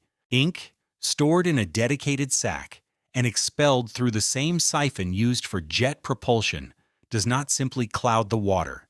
It forms a dense, roughly body-shaped blob that can hang in the water for a moment after the octopus itself has already jetted away in a different direction, creating a decoy silhouette. A startled predator may lunge at, while the real animal is already gone. Some ink also appears to interfere directly with a predator's sense of smell and taste, which matters enormously for hunters relying on chemical cues rather than sight alone. It is a defense aimed less at strength than at confusion, buying a few extra seconds of disorientation in exactly the moment those seconds matter most. Put the 3 hearts, the copper-based blood, the jet propulsion, and the ink together, and what emerges is not a random collection of interesting facts. It is a coherent emergency response system, every piece of it built around the same underlying requirement. An animal with no shell has to be able to move fast, breathe efficiently enough to fuel that movement, and have a last resort escape option, ready for the moment everything else fails. None of these organs would make sense on an armored ancestor moving slowly through the water, confident behind its shell. They only make sense on an animal that gave that shell up and had to build, essentially from scratch, an entire internal system dedicated to surviving without it. This is the clearest evidence yet that the soft body from earlier chapters was never an improvised, half-finished solution. It was a fully engineered one, with circulation, locomotion, and emergency defense all restructured around the same central fact. Protection now has to come from speed, escape, and evasion, rather than a fixed physical barrier. And every organ inside this animal has been shaped by that requirement. But there is still one piece of this story that all of this hardware does not explain, and it is the piece that keeps this entire mystery from ever fully resolving. All of that speed, all of that circulatory engineering, all of that jetting and inking exists to support an animal whose primary defense, as the earlier chapters established, is not speed at all. It is camouflage, vanishing into color and texture before a predator ever gets close enough to require any of this emergency machinery in the first place. And that returns us to a detail from several chapters back that has never actually been explained. The eyes responsible for reading all that color, matching it, and coordinating the skin's response are, by most evidence available, largely unable to perceive color themselves. An animal built around color-matching camouflage, run by eyes that may not fully see color at all. That contradiction has not gone away. It is about to get stranger. Look directly into an octopus's eye and, at first glance, it looks almost unsettlingly familiar. A round pupil, a lens, a retina lining the back of a fluid-filled chamber. Structurally, it is startlingly close to a human eye, right down to the basic layout, despite the fact that octopus eyes and vertebrate eyes evolved completely independently on separate branches of the tree of life, arriving at strikingly similar solutions to the same optical problem. Zoom in close enough on the pupil itself, and there is one obvious difference: a wide horizontal slit, rather than a circular opening, giving the eye a strange, unblinking, faintly alien quality, even before you learn anything about what is happening behind it. That resemblance and that difference together are worth holding on to, because they invite you to assume the octopus sees the world roughly the way you do. The evidence available says it almost certainly does not, and the specific way it falls short is exactly what turns this chapter into the deepest unsolved puzzle in the entire story. Color vision, in most animals that have it, depends on multiple types of light-sensing cells, called opsins, each tuned to detect a different wavelength of light. One tuned toward red, one toward green, one toward blue, roughly speaking, with the brain comparing the signals from each type to reconstruct color. Based on the genetic and physiological evidence available, most octopus species appear to have only a single type of opsin in their eyes.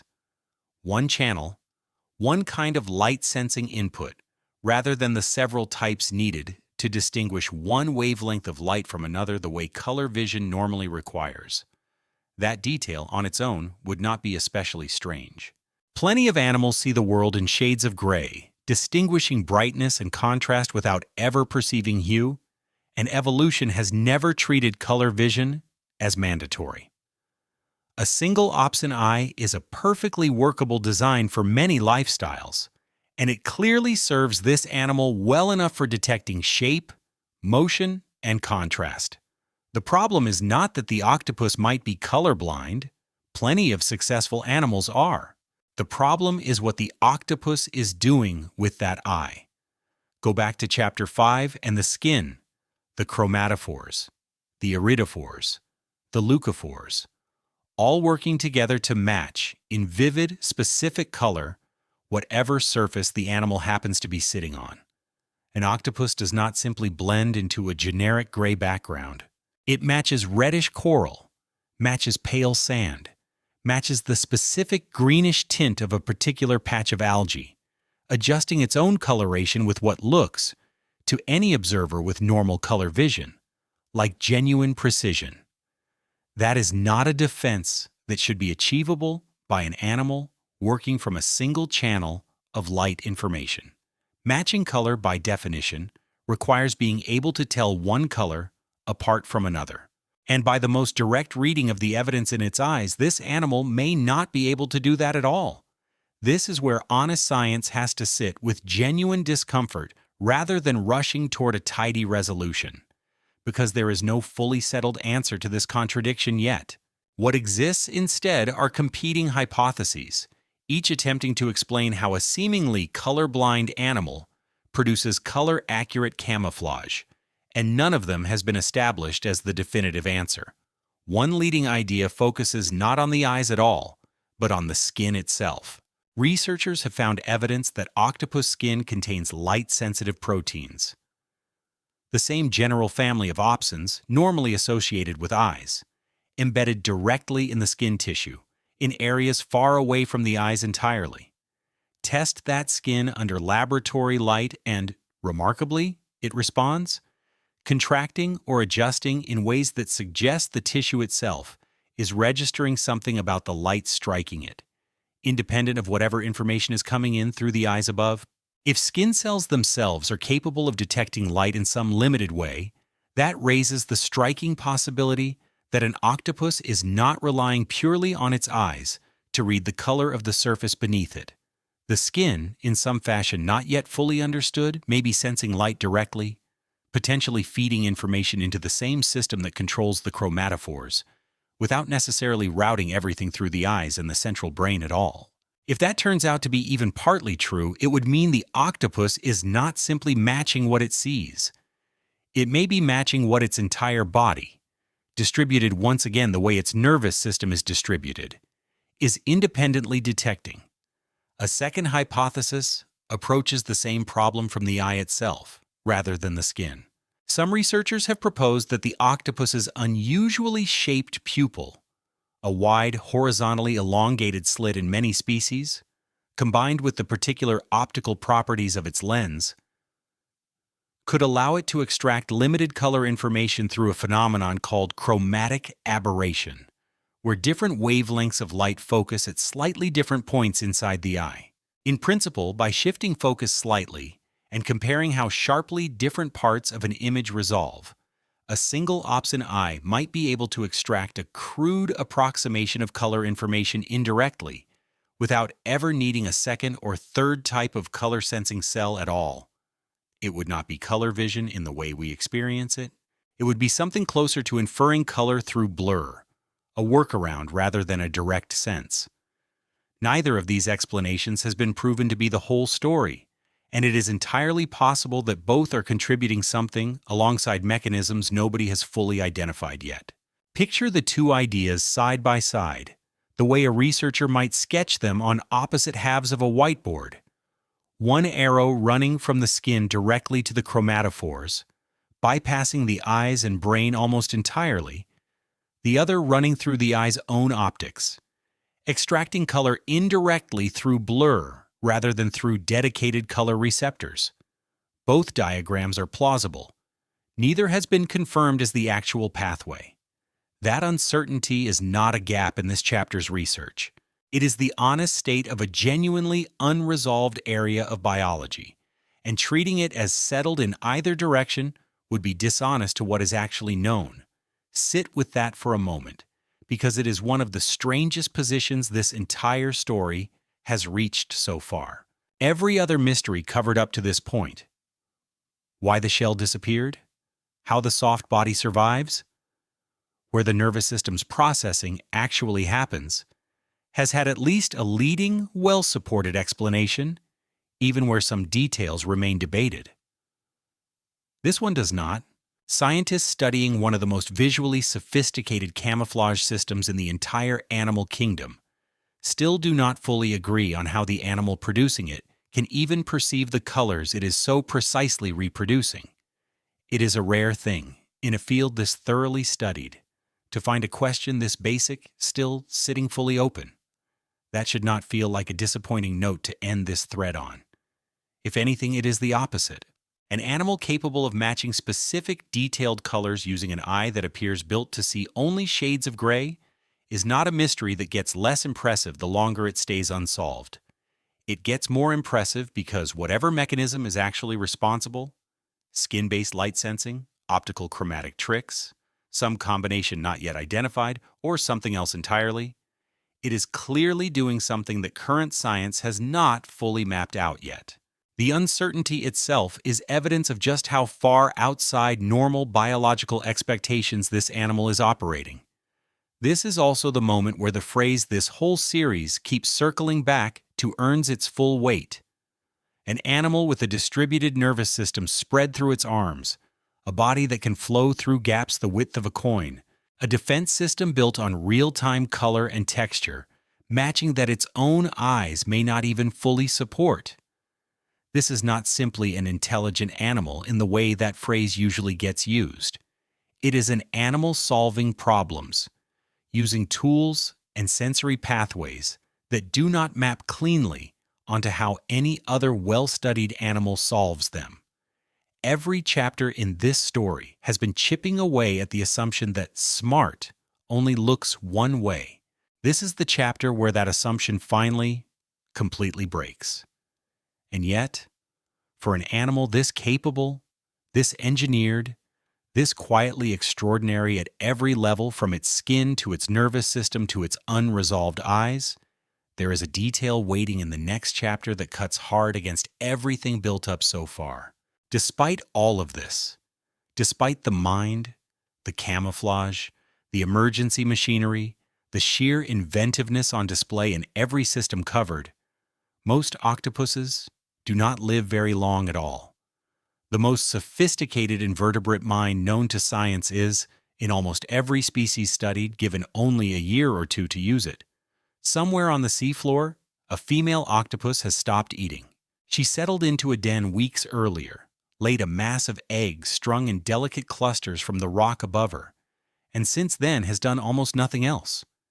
She fans the eggs constantly with her arms, keeping a steady current of oxygenated water flowing over them, cleaning away debris and algae before it can settle and smother the developing embryos inside. She does this without leaving, without hunting, without eating. For weeks, sometimes months depending on the species and the water temperature. She remains exactly where she is, guarding a clutch of eggs that will hatch into thousands of tiny octopuses she will never see reach adulthood, because by the time they hatch, in the vast majority of species, she will already be dead. Compare that to the animal from every earlier chapter, constantly moving, constantly testing, constantly exploring crevices with independently curious arms. That restless, endlessly investigative creature is nowhere in this den. What remains is stillness, dedicated entirely to one task, sustained past the point where sustaining it costs the animal everything else it has. That is not a tragic accident. It is not disease. Bart is not disease, or predation, or environmental misfortune cutting a promising life short. It is the built-in, standard outcome for most octopus species, written into their biology as reliably as any other trait covered in this story. And it sits in direct, uncomfortable tension with everything the previous chapters have established. Think about what smartest invertebrate known to science, what is supposed to imply, based on almost every other example of intelligence in the animal kingdom. Elephants, crows, parrots, primates. The animals we normally associate with sophisticated cognition tend to also be long-lived animals. Species that spend years, sometimes decades, developing, learning, accumulating experience, passing knowledge to offspring, refining behavior across a lifetime. Intelligence, in most of the animal world, is a long-term investment, something that only pays for itself if the individual carrying it sticks around long enough to cash it in. It takes time to pay off, and evolution generally only builds expensive cognitive machinery in animals that will live long enough to make good use of it. The octopus breaks that pattern completely. Most species live only 1 to 2 years, start to finish, egg to death. Within that short window, an individual octopus has to hatch, grow, learn to hunt, learn to camouflage, learn to solve the kinds of physical problems described several chapters ago, find a mate, reproduce, and then, almost immediately afterward, die. There is no multi-decade arc of accumulated wisdom here. There is barely time for one full cycle of a normal animal life before the whole thing ends. This is not simply short lifespan as an unrelated side note. It connects directly to something specific and biologically well understood. A life history strategy called semelparity, reproducing once, putting everything into that single reproductive event, and then dying shortly afterward, rather than reproducing multiple times across a longer life the way most mammals and birds do. Salmon follow a version of this strategy. Certain plants do too, flowering once in a spectacular final burst before dying. The octopus belongs firmly in this category, and understanding why requires looking past the sadness of the image and into the actual biological mechanism driving it. That mechanism has a name, and it is not vague or mysterious in the way some of the earlier chapters' unresolved questions were. A structure called the optic gland, positioned near the eyes, appears to act as a kind of internal trigger, releasing a cascade of hormonal changes once an octopus reproduces. Research involving surgical removal of this gland in laboratory settings has shown that octopuses without it can survive well past their normal lifespan and, in some cases, resume feeding and abandon their eggs rather than starving beside them. Strong evidence that the gland itself is actively driving the physical decline rather than the decline simply being old age catching up naturally. This is not folklore or guesswork dressed up as biology. It is an identified physiological mechanism, actively studied, that appears to switch on a self-destructive sequence once reproduction has occurred. The existence of a single identifiable trigger changes how this whole phenomenon should be understood. This is not a body simply wearing out from the strain of guarding eggs without food, the way exhaustion might slowly break down any animal under similar conditions. It is closer to a scheduled shutdown, a hormonal signal flipping a switch that was always there, waiting for the specific circumstance of reproduction to activate it. Remove the trigger, and the shutdown does not happen on schedule. The body that seemed destined to fail on cue turns out to have been capable of continuing all along. Picture what that decline actually looks like. Because it is worth being honest about rather than softening. In the weeks after laying eggs, a female octopus's body begins visibly deteriorating. Skin that once flashed through dozens of colors and textures in a single second grows pale, dull, and increasingly unresponsive. Coordinated, fluid movement gives way to something slower and less controlled. She continues fanning and guarding the eggs even as her own body fails around her, an animal running entirely on a final biological program that has nothing left to do with her own survival. By the time the eggs hatch, in most cases, she is gone. That image forces a genuinely uncomfortable question back into the center of this story.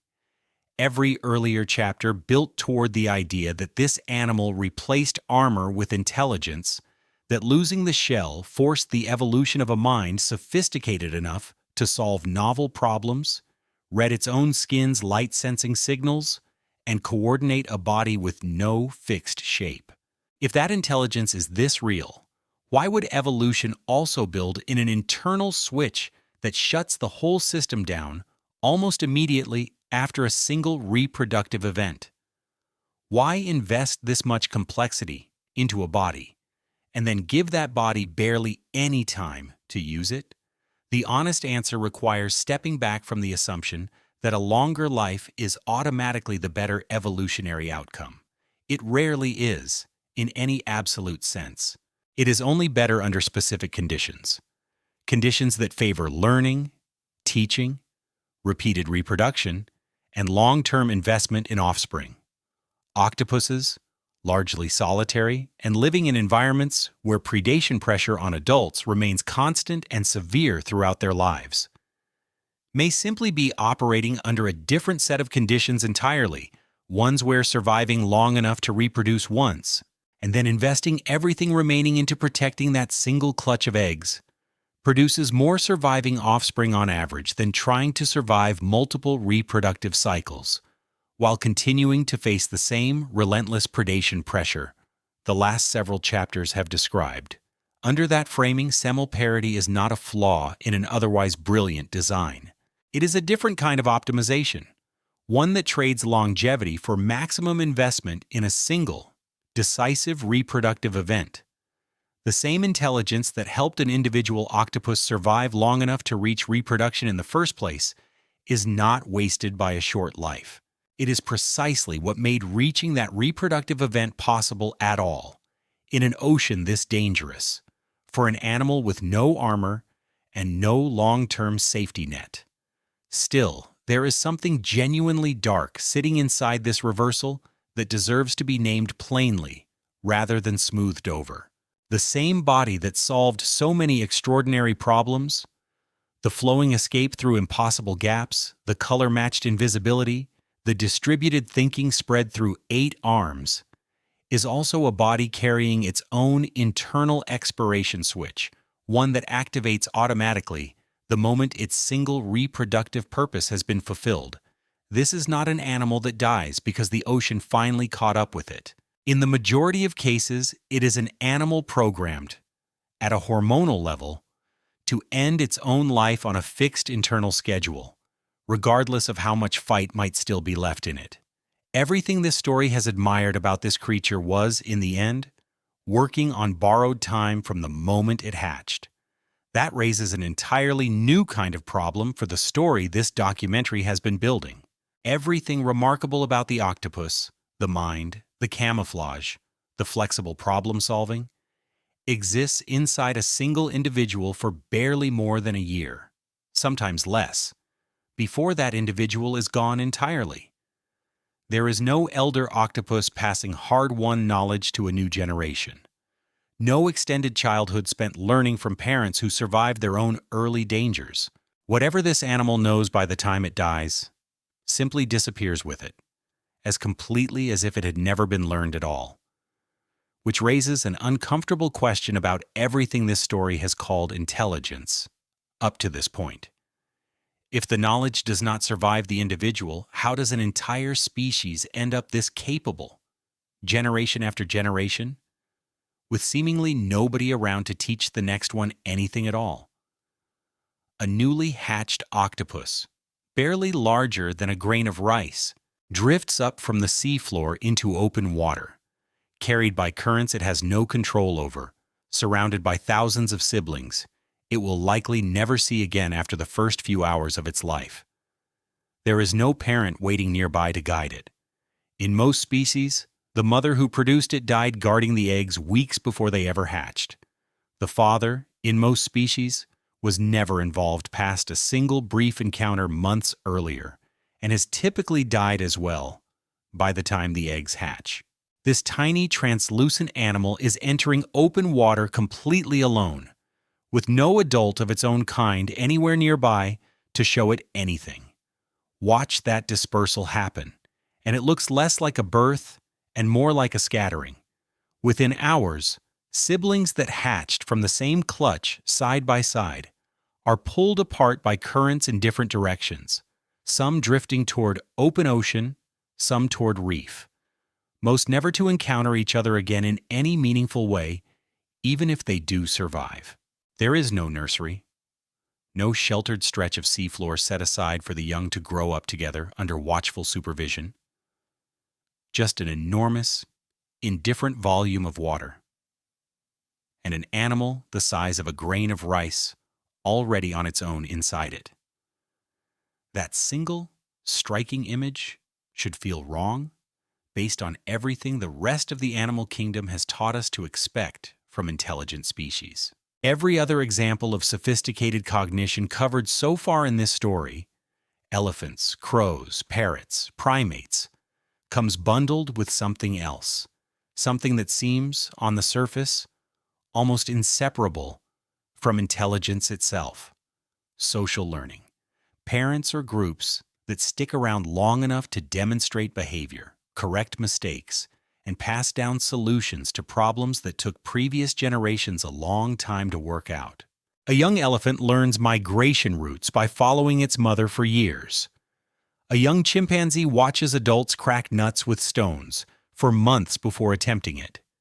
Intelligence, in almost every well-known case, looks like something inherited culturally as much as it is inherited genetically. The octopus has almost none of that, and the almost is doing real work in that sentence, because a handful of octopus species show limited exceptions to the pattern: brief periods of parental presence or unusually social behavior in a few specific circumstances that researchers are still actively documenting and do not yet fully understand. But across the vast majority of octopus species, the general rule holds firm. Individuals are solitary for nearly their entire lives, encountering other octopuses rarely, almost always briefly, and almost never in any context resembling teaching. A hatchling has no elder demonstrating how to hunt, how to camouflage, how to solve a problem it has never encountered before. Everything this story has spent multiple chapters describing: the jar opening, the shell carrying, the improvised escapes, has to be arrived at independently by an animal with no cultural inheritance whatsoever to draw on. Think about what that actually demands. A hatchling octopus is not born knowing what a crab looks like, or where crabs tend to hide, or how much force is required to break into one without wasting the energy required to do it.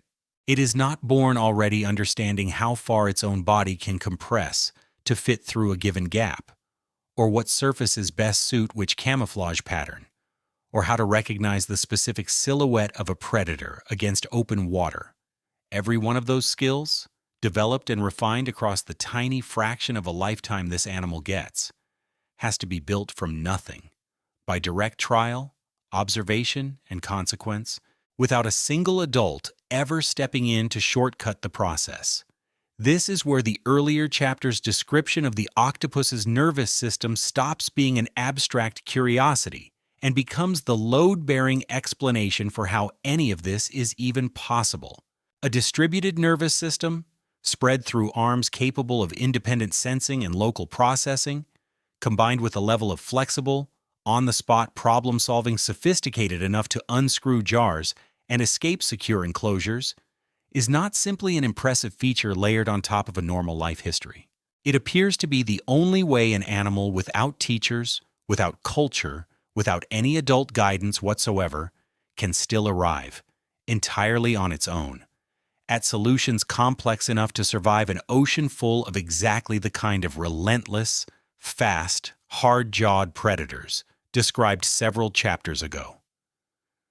Picture a young octopus in its first weeks, drifting through open water still developing, then eventually settling onto the seafloor to begin the solitary life it will lead for however long that life turns out to last. Every crevice it investigates for the first time, with no memory of a parent doing the same thing nearby. Every predator shape it learns to recognize, it learns by encountering it directly, sometimes narrowly surviving the encounter, rather than being warned about it beforehand by anyone. Every camouflage pattern it eventually gets good at deploying. It refines through repeated attempts against real backgrounds, not through observation of another octopus demonstrating the technique. The entire skill set this documentary has spent hours describing gets rebuilt, essentially from scratch, inside every single individual, every single generation, with nothing handed down except the raw biological hardware capable of figuring it out independently. There is something genuinely haunting sitting inside that image, and it deserves to be named rather than glossed over. An octopus does not get to lean on the accumulated experience of its species, the way almost every other intelligent animal does. It does not inherit shortcuts. It does not inherit warnings. It inherits a nervous system built to generate solutions on its own. And then it is released into open water, alone, to see whether that nervous system is good enough to keep it alive, long enough to do the one thing its entire short life has been building toward. Most will not survive to reproduce at all. The wide, scattering journey of thousands of hatchlings drifting apart in open water is also, quietly, one of the most brutal filtering processes covered anywhere in this story, with only a small fraction ever surviving long enough to become the kind of animal the earlier chapters have been describing. There is no way to soften that arithmetic, and no reason to try. Out of an entire clutch of eggs, numbering in the tens of thousands for some species, only a small number of hatchlings will live to reach adulthood, and each one of those survivors will have gotten there using nothing but the raw problem-solving capacity it hatched with, tested directly against a hostile ocean with no safety net and no guidance. Intelligence, in this animal, is not a luxury refined over a comfortable childhood. It is closer to the price of admission, the baseline requirement for making it through a gauntlet that offers no second chances and no help along the way. This reframes what intelligence actually means in this specific animal, in a way that matters for the rest of the story. Elsewhere in the animal kingdom, intelligence tends to be a joint project, built partly into the genome and partly into a surrounding culture of demonstration and correction passed between individuals across time. In the octopus, that second half of the equation is almost entirely absent. Whatever intelligence exists here has to be almost completely innate, hardwired directly into the structure of the nervous system itself, present and functional from the moment an individual hatches, rather than something gradually installed through years of guided learning the way it is in most other cognitively sophisticated species. That is a genuinely strange kind of mind to encounter anywhere in the animal kingdom, and it raises a question that goes beyond anything the story has asked so far. Every intelligent animal discussed as a comparison point throughout this documentary, every elephant, crow, parrot, and primate, shares something fundamental with humans that goes deeper than raw cognitive capacity. They are all vertebrates, distantly related through a common evolutionary lineage stretching back hundreds of millions of years, all working from broadly similar neural architecture inherited from shared ancestors.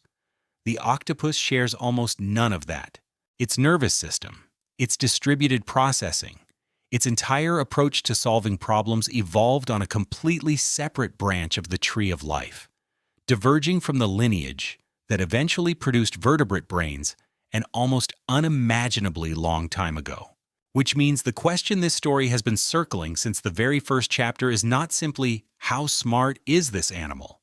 It is something stranger and larger than that. Is this even the same kind of intelligence we already know? Or is it something that arose completely independently, solving the same fundamental problems using an entirely different starting point? The closest thing available to studying a second, separate origin of complex minds on this planet? There is a version of this story that would be remarkable enough on its own. An animal that lost its armor, rebuilt its defenses out of flexibility and camouflage, and developed an unusually capable brain along the way. That version alone would justify everything this documentary has spent 11 chapters building toward. But it is not quite the full picture. The full picture is stranger, and it requires stepping back from the octopus itself and looking instead at where it sits on the entire tree of life, relative to every other intelligent animal humans have ever studied. It is easy to miss this, because every clip of an octopus solving a puzzle or matching a coral reef gets filed, almost automatically, into the same mental category as a clever dog or a resourceful crow. An example of animal intelligence, one entry among many on a familiar list. That instinct is not wrong, exactly. It is just incomplete, and the missing piece is the one this chapter finally puts in place. Every comparison this story has leaned on so far, elephants, crows, parrots, primates, shares a hidden assumption that has gone unexamined until now. All of those animals are vertebrates. All of them descend from a shared ancestor, tracing back hundreds of millions of years, that already possessed the basic vertebrate body plan: a spine, a skull, a centralized brain sitting at the top of a nervous system built around that same fundamental architecture. When we talk about intelligence in the animal kingdom, almost without exception, we are talking about variations on a single ancestral theme, dressed up differently in a bird's brain versus a primate's brain, but built from recognizably related components, refined and expanded along a shared evolutionary trunk. The octopus does not belong to that trunk at all. Trace cephalopod ancestry back far enough, past the shelled ancestors from the first chapter, past the earliest split between the lineage that became squid, cuttlefish, and octopuses, and the one that stayed close to the Nautilus's ancient design, and you eventually reach a common ancestor shared with vertebrates that lived an extraordinarily long time ago, well over 500 million years in the past, at a point in evolutionary history before complex nervous systems, as we understand them, had really been invented yet. Whatever that ancestor was, it was almost certainly simple: a small, soft-bodied organism without anything resembling a true brain, likely without much in the way of centralized nervous tissue at all. From that same extremely distant starting point, one branch eventually produced fish, then amphibians, then reptiles, birds, and mammals, refining and expanding a single centralized brain design across hundreds of millions of years. A separate, distantly related branch eventually produced the octopus. Everything that happened in between, on both branches, happened in near total isolation from each other. Whatever pressures shaped a fish's brain or a bird's were never shaping a cephalopod's nervous system at the same time, and whatever pressures shaped the octopus's strange distributed arms were never reaching back to influence a vertebrate lineage in return. Two separate evolutionary experiments, running in parallel for hundreds of millions of years, never once comparing notes. That means the sophisticated nervous system described several chapters ago. The distributed neurons, the semi-independent arms, the whole strange architecture built around a body with no fixed shape, was not inherited from any shared complex-brained ancestor with vertebrates. It could not have been. No such ancestor existed. It had to be built essentially from the ground up, along a completely separate evolutionary path, arriving independently at something recognizable as sophisticated cognition, using none of the same starting materials vertebrate brains had available to work with. This is the detail that should genuinely reframe everything discussed so far. It is one thing to say the octopus has a distributed nervous system instead of a centralized one, and treat that as an interesting variation on a familiar theme. The way a bird's wing and a bat's wing are both wings, built from different starting anatomy, but doing a similar job.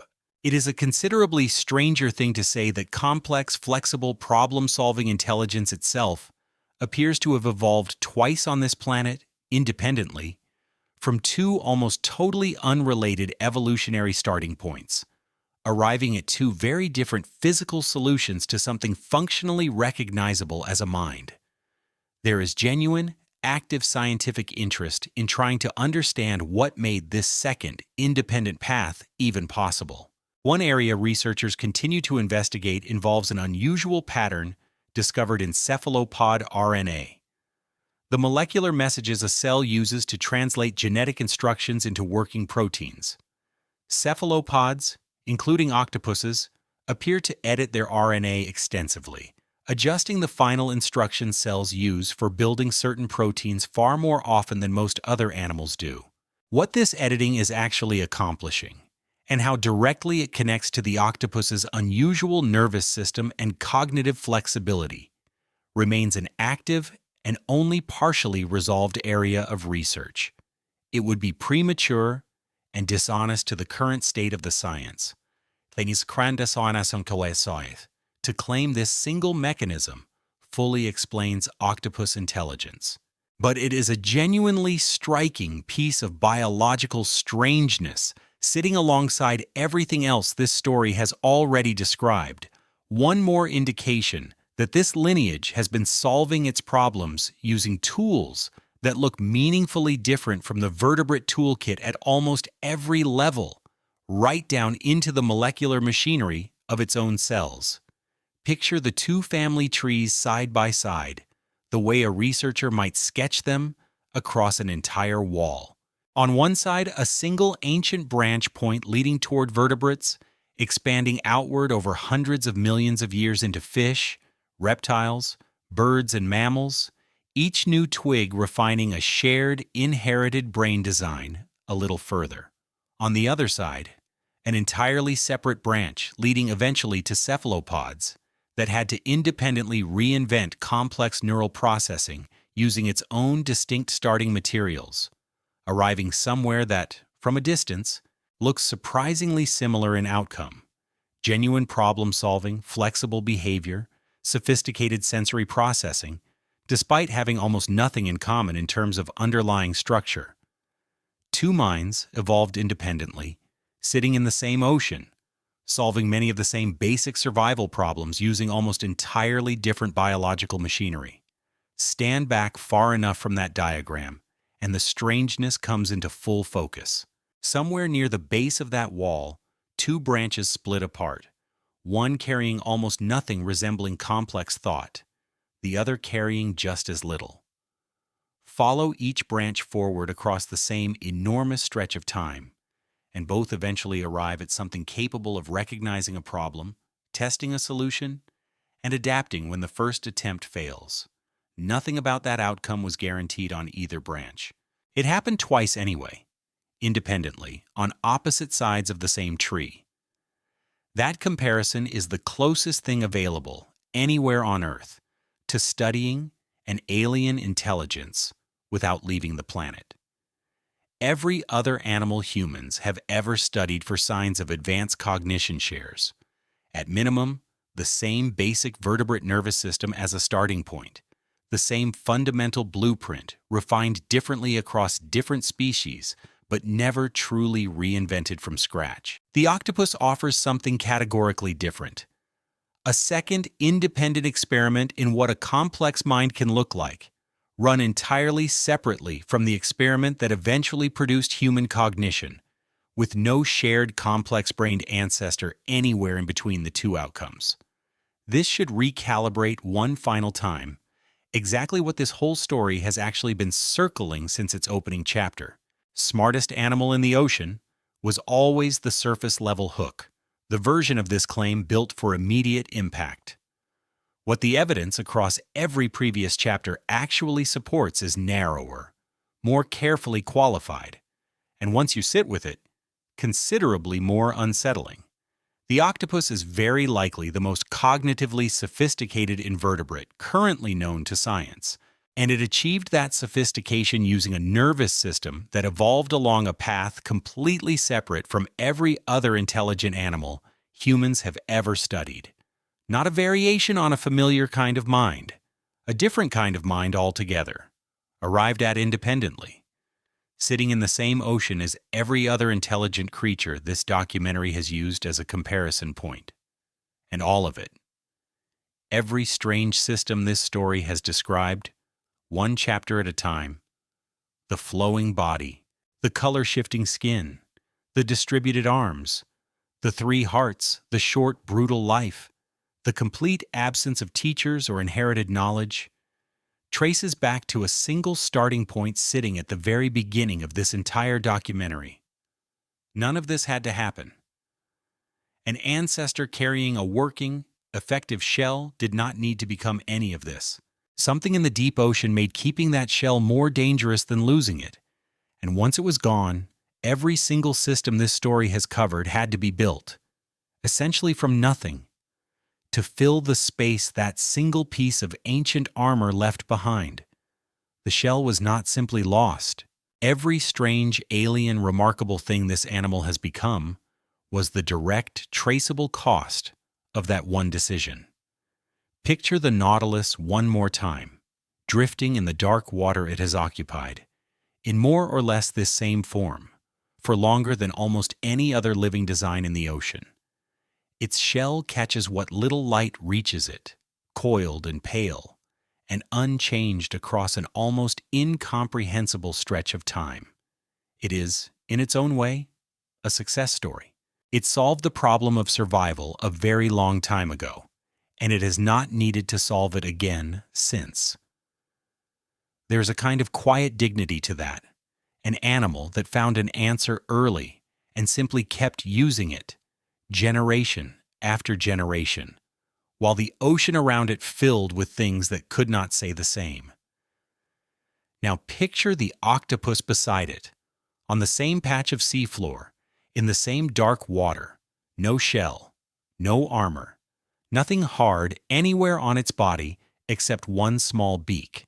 And somehow, against every expectation that comparison should create, it is the octopus, not the Nautilus, that has become the far stranger, far more capable animal. That is the contradiction this entire documentary was built to resolve, and by now, the resolution should feel less like an answer and more like an inevitability. The Nautilus kept its armor and kept its ancient design right alongside it, unchanged, because it never needed to change. The octopus lost its armor and, in losing it, lost the option to stay simple. Every single strange thing this story has covered, one chapter at a time, was not a separate invention arriving by coincidence alongside all the others. It was a direct, unavoidable consequence of that first, original loss. Go back to the beginning of that chain, because it is worth tracing the whole shape of it one final time, now that every piece is finally in place. An ancestor that once carried a hard, effective, protective shell lost that protection, not out of failure or accident, but because an ocean full of increasingly fast, increasingly powerful predators eventually made carrying armor more dangerous than surviving without it. That single shift set off everything that followed. Losing the shell meant losing its second, quieter function too. The effortless buoyancy that had let ancestors hover through open water without expending any real effort at all, which meant the animal that came after had to move constantly, powered by muscle rather than by a spiral of gas-filled chambers, just to keep from sinking.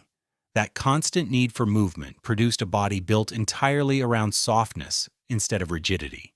A body with no fixed shape and no minimum size beyond the width of one small beak, capable of flowing through any gap wide enough to let that beak pass through. That same softness made hiding possible in places no armored predator could ever follow. But hiding alone could not cover the enormous stretches of time this animal had to spend out in open water, exposed. And so the skin itself became something closer to a living display, capable of matching color and texture in under a second, disappearing the animal before a threat ever got close enough to test any of its other defenses. Running a display system that fast and that precise required an extraordinary amount of processing, and centralizing that processing in one single brain, the way a vertebrate would, turned out to be a poor fit for a body with no fixed shape and an effectively unlimited number of possible positions at any given moment. So the nervous system itself became distributed, spreading out through the arms, giving each limb enough of its own processing power to sense, taste, and react largely on its own, without waiting for permission from a central command post that could never keep up with a body this fluid in the first place. That same distributed, flexible nervous system turned out to be capable of far more than simply running camouflage. It could solve problems it had never specifically evolved to solve. Twisting open a sealed container, finding an unexpected gap in a supposedly secure enclosure, gathering loose objects from the environment and using them later for shelter, not because any of those specific challenges had ever appeared in this animal's evolutionary history before, but because the underlying architecture built to control an infinitely flexible body happened to be capable of flexible thinking as well. All of that thinking, all of that speed, all of that color-shifting skin still had to run on a physical body that needed circulation and locomotion, tuned specifically for an animal with no armor left to fall back on. Blood built around copper instead of iron, 3 hearts instead of 1, jet propulsion and ink held in reserve for the exact moment every other defense had already failed. None of it improvised, all of it engineered, piece by piece, around the same single requirement that traces directly back to the missing shell. Even the eyes reading all of that color, coordinating all of that camouflage, turned out to be operating with almost none of the color-sensing apparatus that should, by any reasonable expectation, be required to pull any of this off.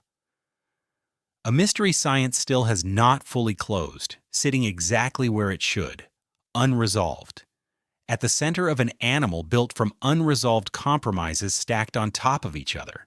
And running underneath every one of those systems is a body given barely a year or two to use any of it, dying almost immediately after a single reproductive event, its own internal hormonal signal switching everything off on schedule, with no elder anywhere nearby to pass any of this hard-won capability on to the next generation.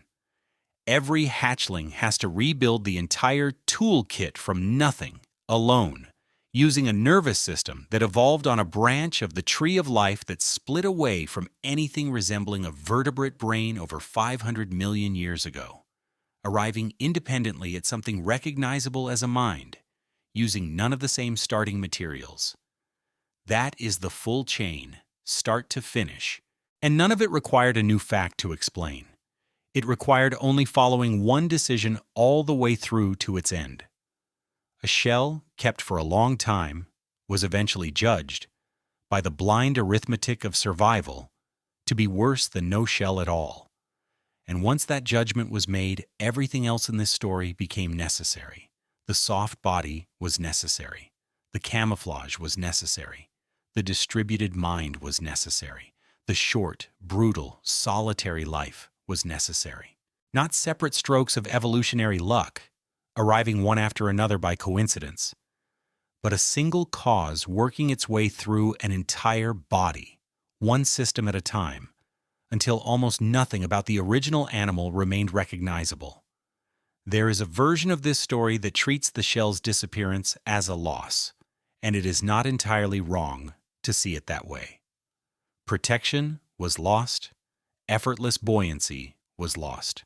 A long, cautious, armored life, the kind the Nautilus still leads today in the same dark water, was lost permanently the moment that ancestral branch let go of the one thing every other relative on that family tree chose to keep in some form.